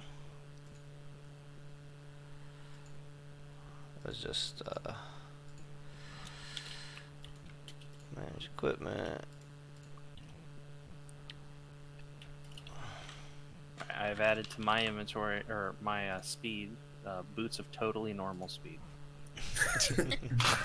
Boots of mobility are in your inventory, Flint. Let me look for something here. Okay, so that's the first night. Anything going on the second night? I summon Orion back.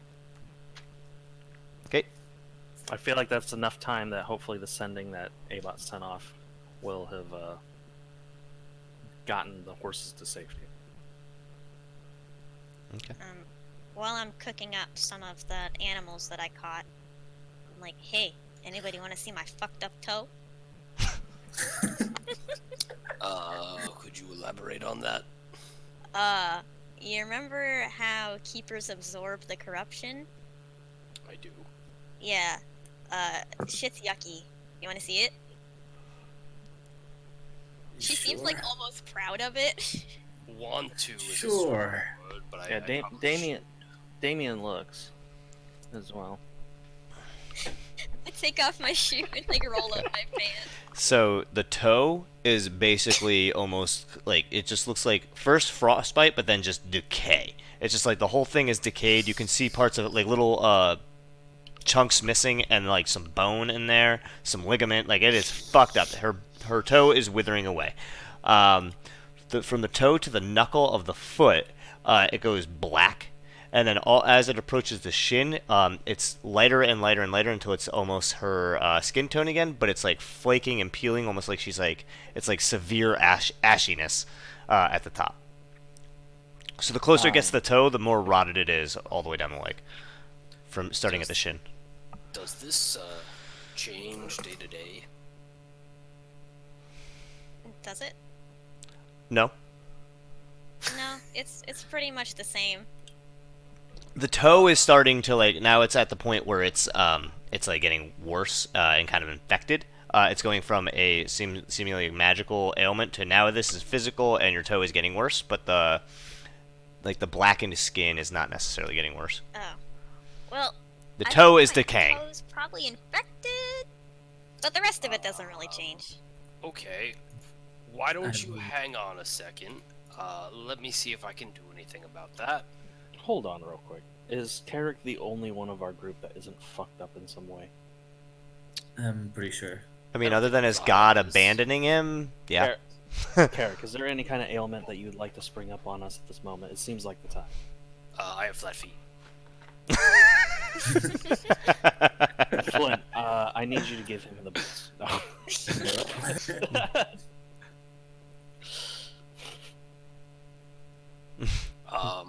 Yeah, oh boy. I mean, honestly, I don't know if I can do anything about this. This is magical in nature, but I can certainly try. I cast Cure Wounds just at first level on her toe that's all fucked up and pussy. And I want to see if that does anything. So some of the tissue that is like rotted away and fallen away kind of begins to mend, but it's still that black and disfigured, rotted, like it's like you went from a rotten chicken leg with a bite taken out of it to a rotten chicken leg. I cast it again, and I see if there's any further. No change. So basically, you healed the physical part of the ailment, not the magical rotting. Yeah. Honestly, we can try and workshop a couple things. I can try and pick some new spells tomorrow that might help, but I don't know if there's anything I can do here. Damien looks at the toe and goes, "Hold Oh. on, let me try something." I want to do lay on hands twice, using 5 points each. One to see if I can neutralize or cure a disease, and the second one to neutralize a poison. Neither works. Shit. No change. Divine sense Again, the to tell. meat healed from Carrick, but nothing more from laying hands. Or So you. this is not a disease or a poison. Okay. Can I divine sense the toe? I mean, you joke, but let me that see. might be really helpful. I'm not joking. I want to divine sense I the just toe. thought it was funny. Hold on, let me see something. Let me just read. Is that a divine toe?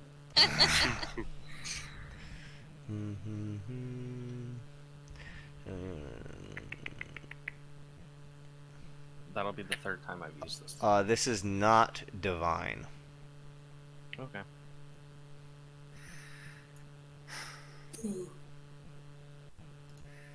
So, are we gonna try the corruption removal thingy? Yeah, also, I'm gonna be honest, I wasn't looking at the moon last night, but somebody look at the moon tonight and see if he's gonna turn into a werewolf fuck. So you look up, and what you see as you're paying attention, Draw us the moon, Frankie. this is a new moon fading. Okay. I don't know moon stuff. You don't need to look. We've got a decent amount of time. A new moon is basically the opposite of a full moon. So 2 weeks, right? I don't know how quickly moons go in this plane, but we've got some time. I think I have it on Legend Keeper.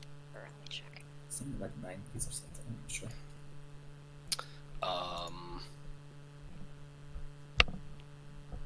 Right, but that doesn't necessarily say how much time passes in this world between each moon phase. I think didn't we figure that out at some point, and then we? I'm sure we did, but I don't remember. I'm sure it's just Oh, I equivalent. have it on Legend Keeper. The moon changes in 17-day cycles. A blood moon is every 4 moons, every half cycle, 8 to 9 days, depending on where it falls. There you go. So you got about 17 days then. Okay. 17 days. Okay, so we know that. Yeah, I'm. Okay. Wait. 17 days is not accurate. Wouldn't it be Isn't half it of that?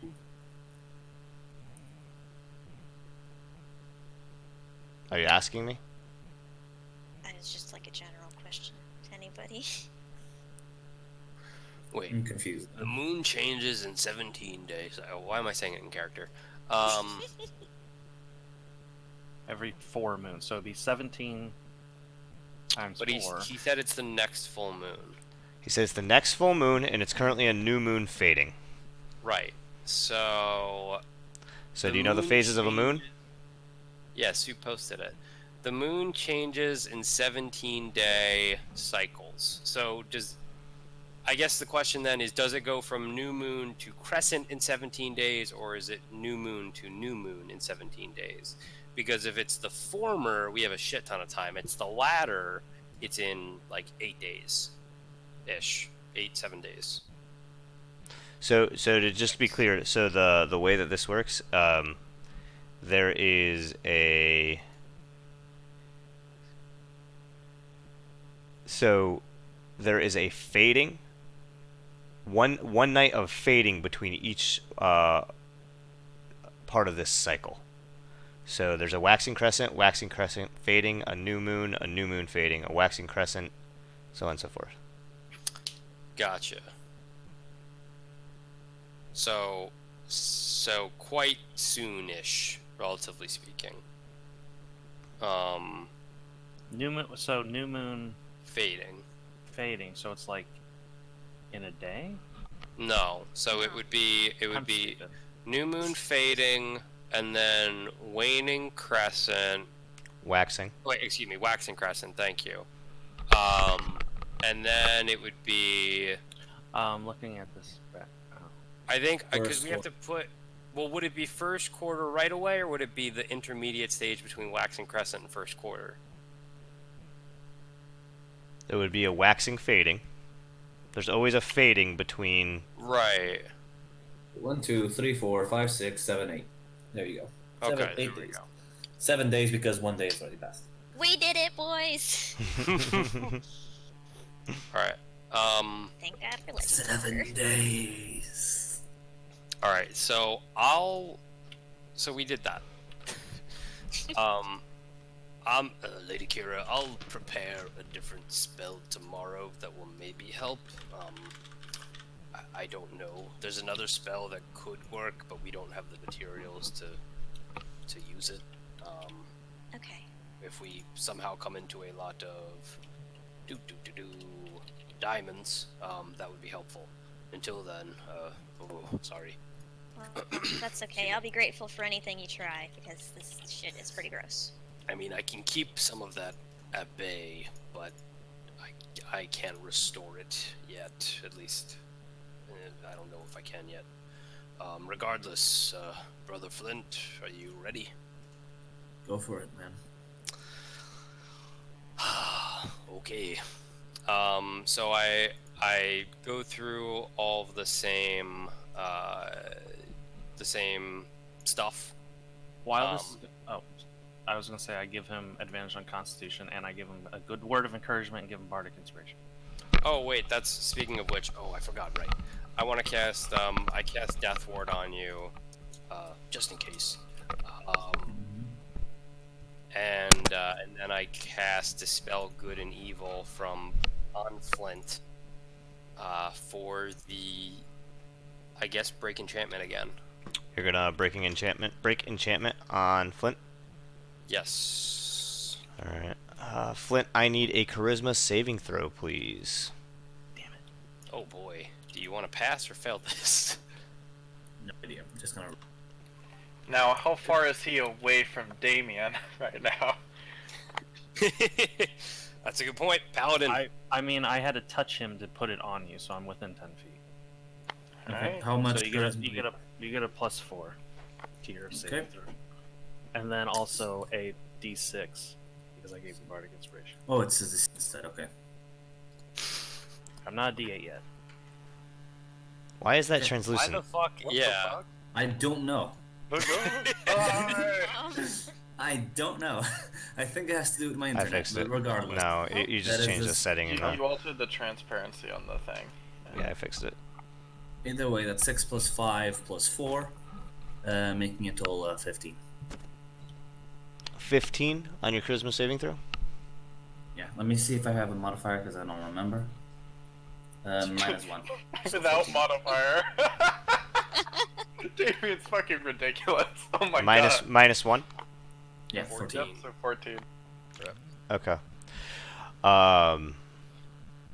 So you feel this energy come around you, and you feel again the fabrics of your mind begin to pull, and different visions are flashing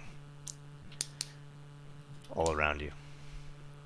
Is everybody in jukebox? Nope. I am. First song of the session. 3.5 hours. I am in now. I will be. I'm in. Yeah. Sync audio, bitch. All right. Make sure you adjust your volume. Good call. Ready? Yep. Go You want for to it. blow anybody's eardrums out. So, Flint, you feel this tension within your mind. Different emotions pulling, gnawing at you. As some of them serene and calming wash over you, and others angry, malintended, flow from your chest, and you feel heat radiating up as your teeth clench.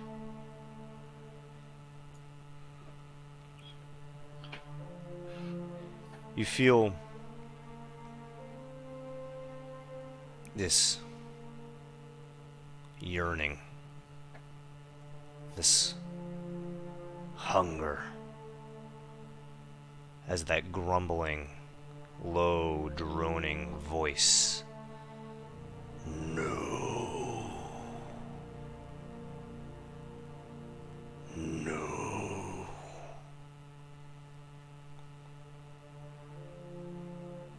You feel yourself spinning, becoming nauseous. Almost like your eyes are crossing and you feel the world spinning around you, and the image of Carrick at your side and the others behind him becomes hazy. You're losing your footing. The rest of you watch as Flint stumbles to one side. You heave down and vomit on the floor as the world spins faster and faster, and that voice gets louder and louder. No. No. You feel this yearning, hunger, anger, hatred, malintent pulling away from you as that serenity washes in deeper.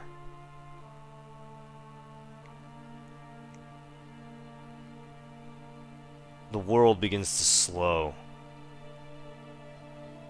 You smell the vomit on the ground below you as everything goes quiet.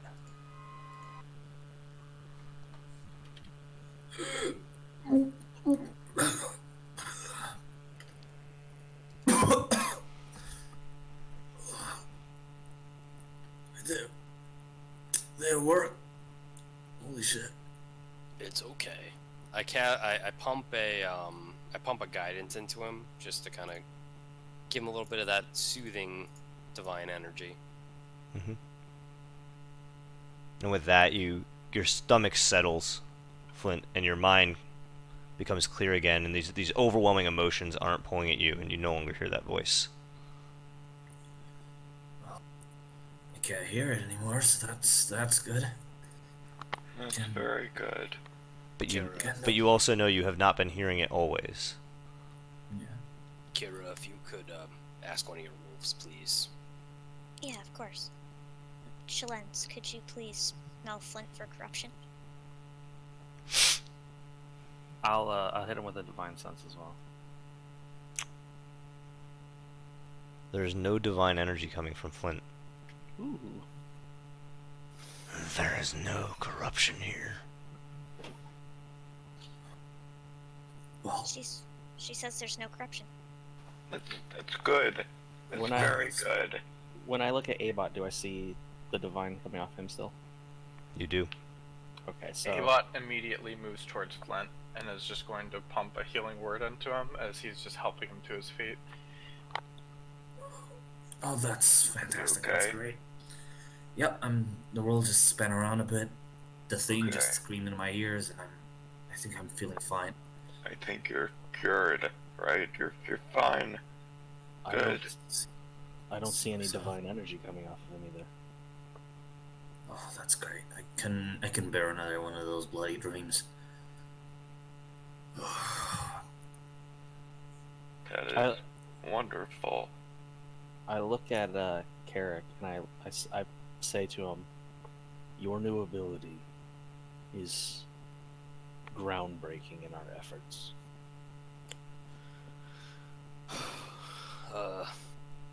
I hope so. Carrick, thank you. Really. Thank you. You are. Oh boy. Still keeping it.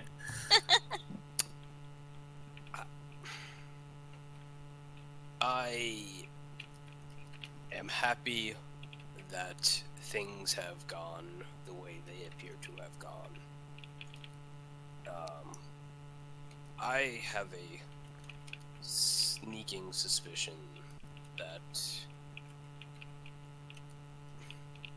I don't know. Something doesn't. I don't know. What's your theory? I don't know. He has a creeping sense of don't trust the DM syndrome. Damien looks at Flint and says, "So you've gone through the process. You feel better. Is there anything the others, me, possibly Kira, Avot, need to know going into this?" I heard it. It screamed this way it usually screamed in the dream. Well, I only had it twice, but still. It was extremely disorientating. Like, I saw the world spin extremely fast, and you guys saw I belched. But, Was it mental, physical? What? very mental. Was pulling at my sense of self, if that makes any sense. I think I know how to help us going ahead. By the way, just to test, I'm going to try to call my axe to my hand. Without using the... Yeah, without using any of that. Just normal. You're trying to pull into that same power. Nothing happens. Alright. I pick it up normally. Try to cast Booming Blade. By using the incantation or no? with using an incantation. It works. The energy flows into the weapon. Okay. So, yeah, I don't have it anymore. Can't call it, can't feel it, doesn't hurt me. Yeah, it's gone. Woohoo. Yay, I mean, this is very good news, right? You're cured. You aren't going to randomly drop dead in the middle of the night from the corruption. Very, very good stuff. Very good stuff. Yeah, I'm glad. I was about to do some stupid shit with it, too. Yes, I was concerned. I think the question now, I think we can almost guarantee it's going to work for you, Avon. I think it'll help with your toe, looking at Kira, but mine might be something completely different. The Yeah. most thing is you have the things on your arm still.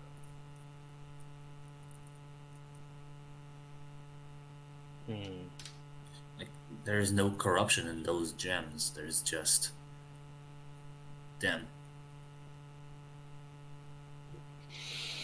Only time will tell. This is the second night, correct? Yes. Yeah, I summon Orion, and the whole time I'm thinking to myself, please don't be shitty, please don't be shitty, please be the same horse that I left on the other time. As I summon him. He It appears. takes 10 minutes. After the 10 minutes, he appears. Excellent. I hesitantly say to myself, or say to Orion. Is he Yeah. I put my head on his and I go, thank God. All right. What happened with the other horses? It's been a day. Well, no one came for them. So we walked into the market. We found a trough we drank from. That was nice. Enjoyable. So glad. We kept on walking. A couple people tried to take the horses. I kicked them. I give him a pat. I don't know why I thought that was Orion so is funny. my new favorite NPC. We That's kept good, on I'm walking a sorry. little bit further. We found a stable. And we ate some hay. And then you summoned me. And now I'm here. You did good at keeping them safe. I don't know if they're safe. I know that they're eating hay. Well, if they're at a stable, they're more likely to be safe than. Or those they're who are likely right. to be sold. Well, we'll see what comes of that. A sold horse is better than a dead horse. Yes, I agree. I walk over to Kira and I say, "So, I got news about the horses. Yeah, how are they? Orion. Well, some people tried to take them. Orion kicked them. Kept them safe. I gave him a pat for that. They found some water, so they're hydrated. And then they found a stable where they found food. He doesn't know after that, but they are safer there than where we left them, I would assume. Now, I can't guarantee they'll be there when we get back, and we might, strangely enough, have to buy them back. But they are safe. Okay, well, I'm glad they're in a stable, at least. Hopefully they'll be taken care of. Only time will tell. But I figured you would want to know that. Yeah, thank you. At this point, I ask Flint if he's feeling up to it, and if he'd like to try that combat. Yeah, he will. But before this all happened, while he went to talk to Kira and talk to the horse, I pulled Abot aside to talk to him. Okay. Abot, Can we have a conversation? Of course. Yes, yes, we can have a conversation. So, after I pull him a little bit away, what are you thinking of doing? Knowing what we know now. I don't know. What do you think we should do? I don't know what's gonna happen there. I don't know. I don't even know if you were corrupted when I met you, or if you were before or after, or so on and so forth. But I can't make this decision for you. But I can support you, whatever you choose. I was afraid of that. I don't know. I mean, I don't want to die, right?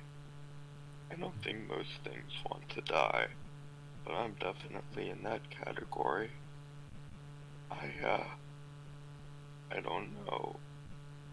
I, I think it's a big risk, and even if it would keep you safe and protect you, I don't know if that's a risk I'm willing to take. I just don't want to die yet.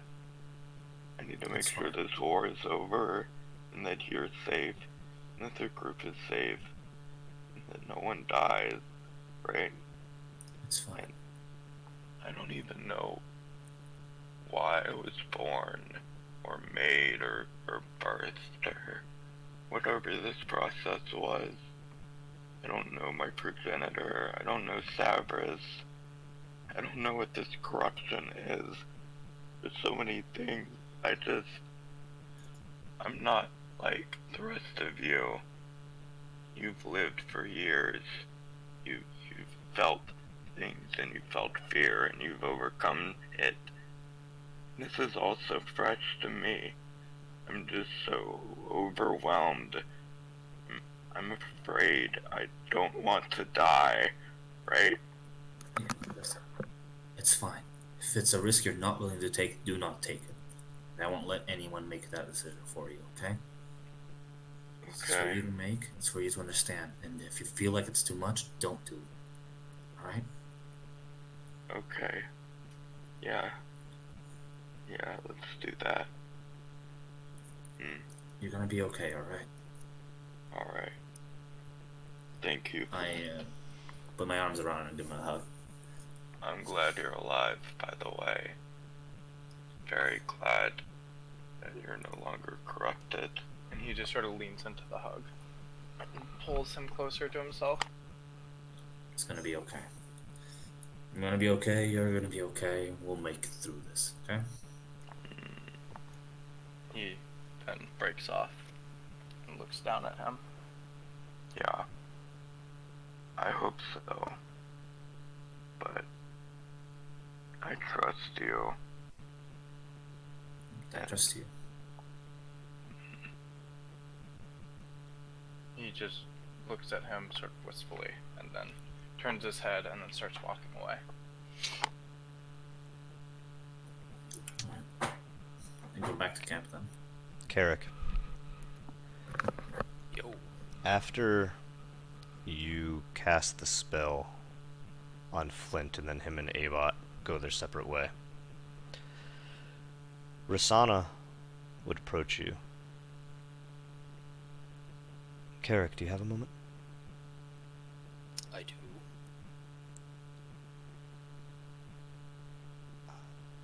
You are using these new gifts of yours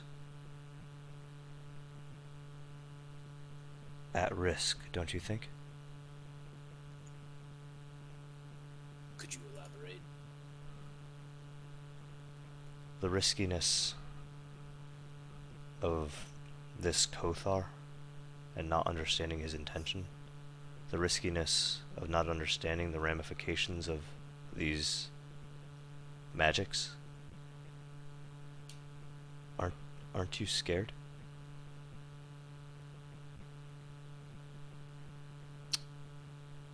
No. Based on what we know, Goibniu appears to be on our side, and Kothar appears to be on Goibniu's side, and that Kothar, in my agreement with him, I've told him that the only condition is that he cannot make me do anything I don't wish to do. I am satisfied. Has he asked anything of you yet? No.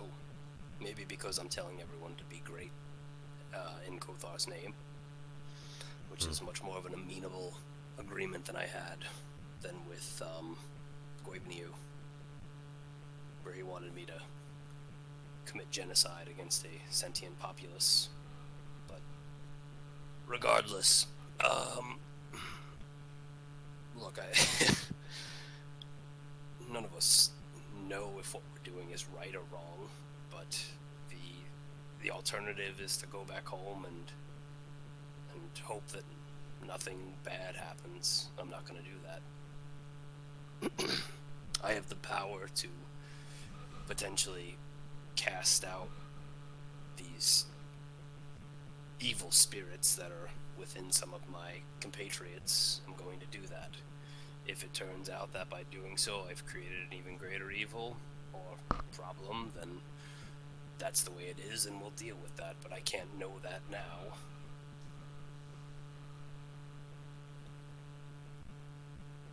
She kind of looks at you and seems to be really thinking about what you said.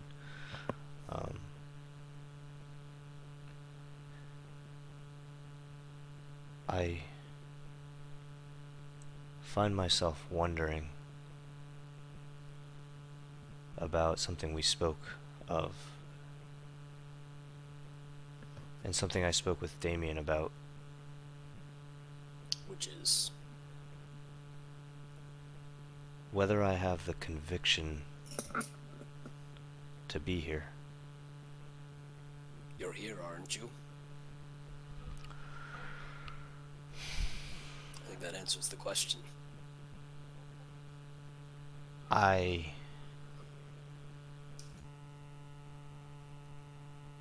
I'm scared, Carrick.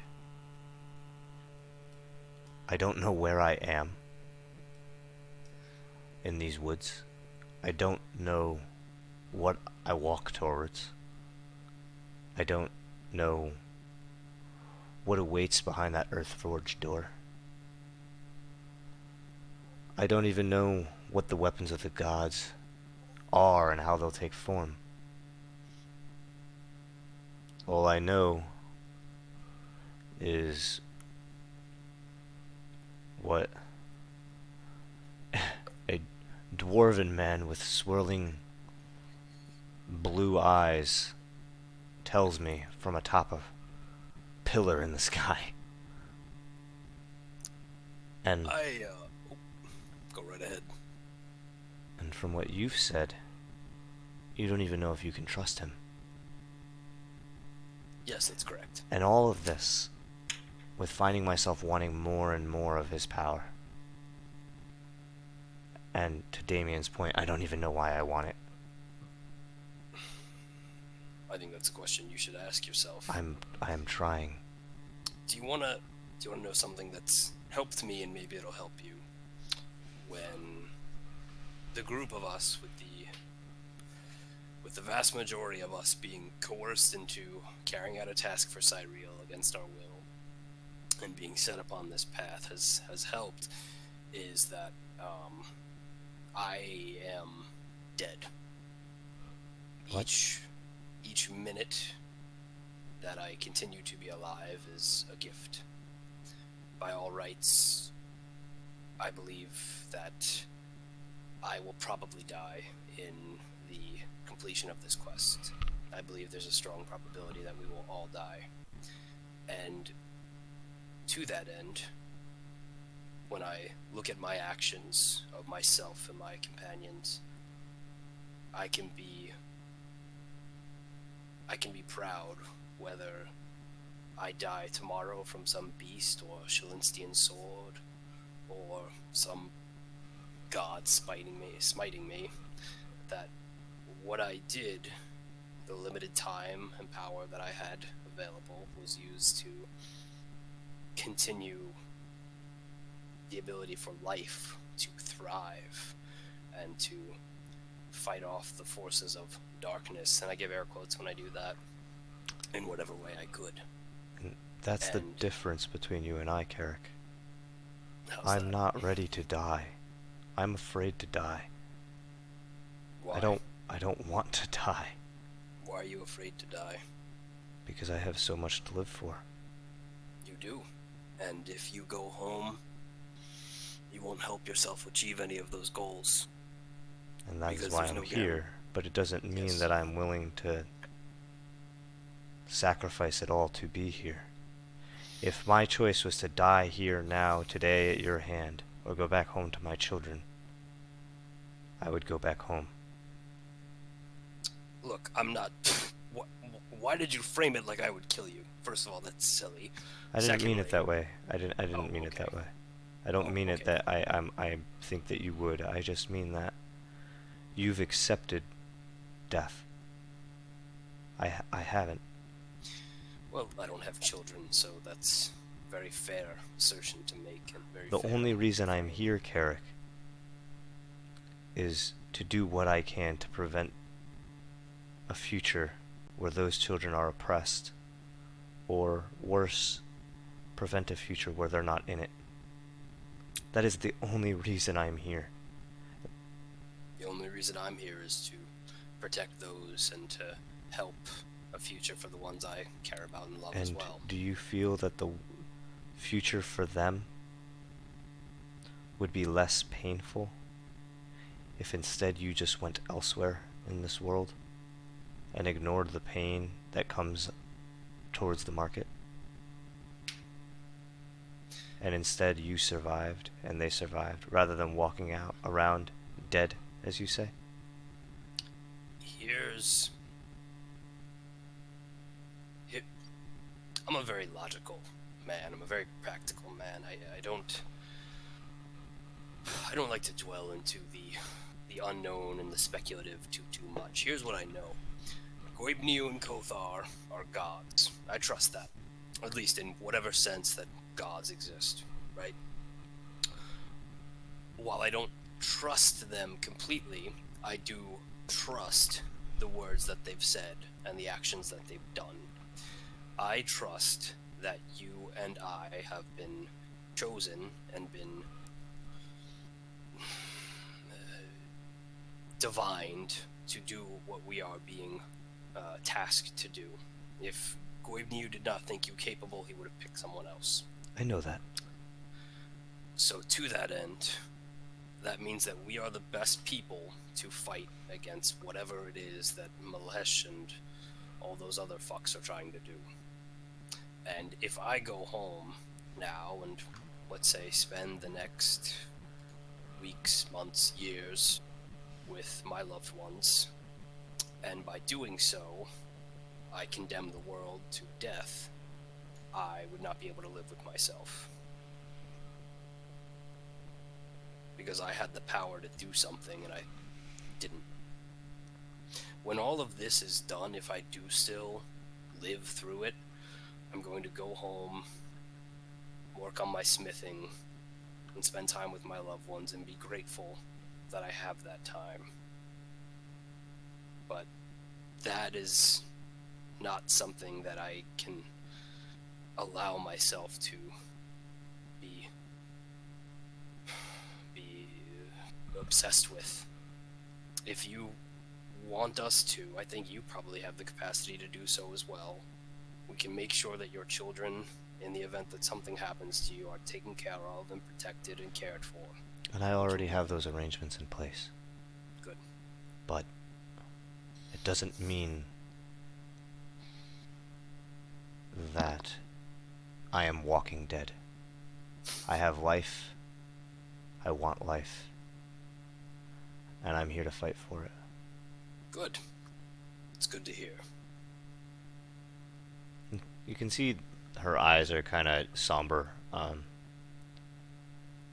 And you're not sure if she came over here and started this conversation because she wanted it with you, or more if she just wanted to talk for herself.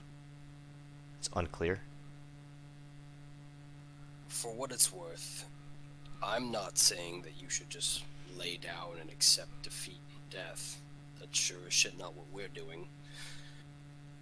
What I'm saying and what I'm suggesting for you is, at the end of the day, we're all gonna die at some point. Whether it's now, whether it's 50 years from now, for some of the longer lifespan races, it's hundreds of years from now. I think that it is wise to figure out what it is that you want from life and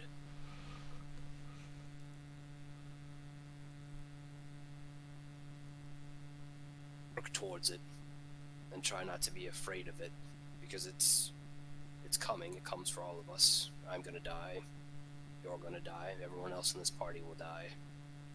But if we make the most out of the time we have, that's all I think any of us can really ask for, realistically.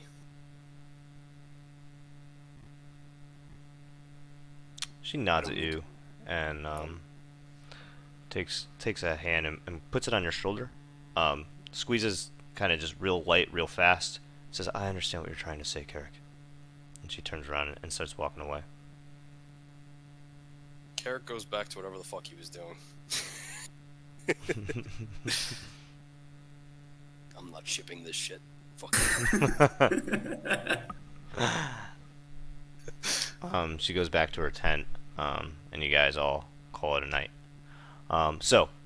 Logistics question. I am free until 6 o'clock if you guys would like to keep playing, if you have the capacity and desire to play for another 2 hours. Otherwise, we're going to end the session right here. I'm free. And we would very much like to keep. I think we should end it here. I might have to leave in 30 minutes. My schedule's super irregular after 4. I can't guarantee that I can. Like, I might have to leave at the drop of a hat. I have dinner plans as well, so Then that's fine. I definitely can. Then that's fine. This is where we will end tonight's session. Alrighty. Alrighty. I would just No, like to point out that on the second night, me and Flint were doing combat. Yeah, Training. I'm aware. I assume you guys are doing that every night. An infant side free teleportation. It was a good session, Frank. Yeah, I'm glad you guys liked No it. dead baby.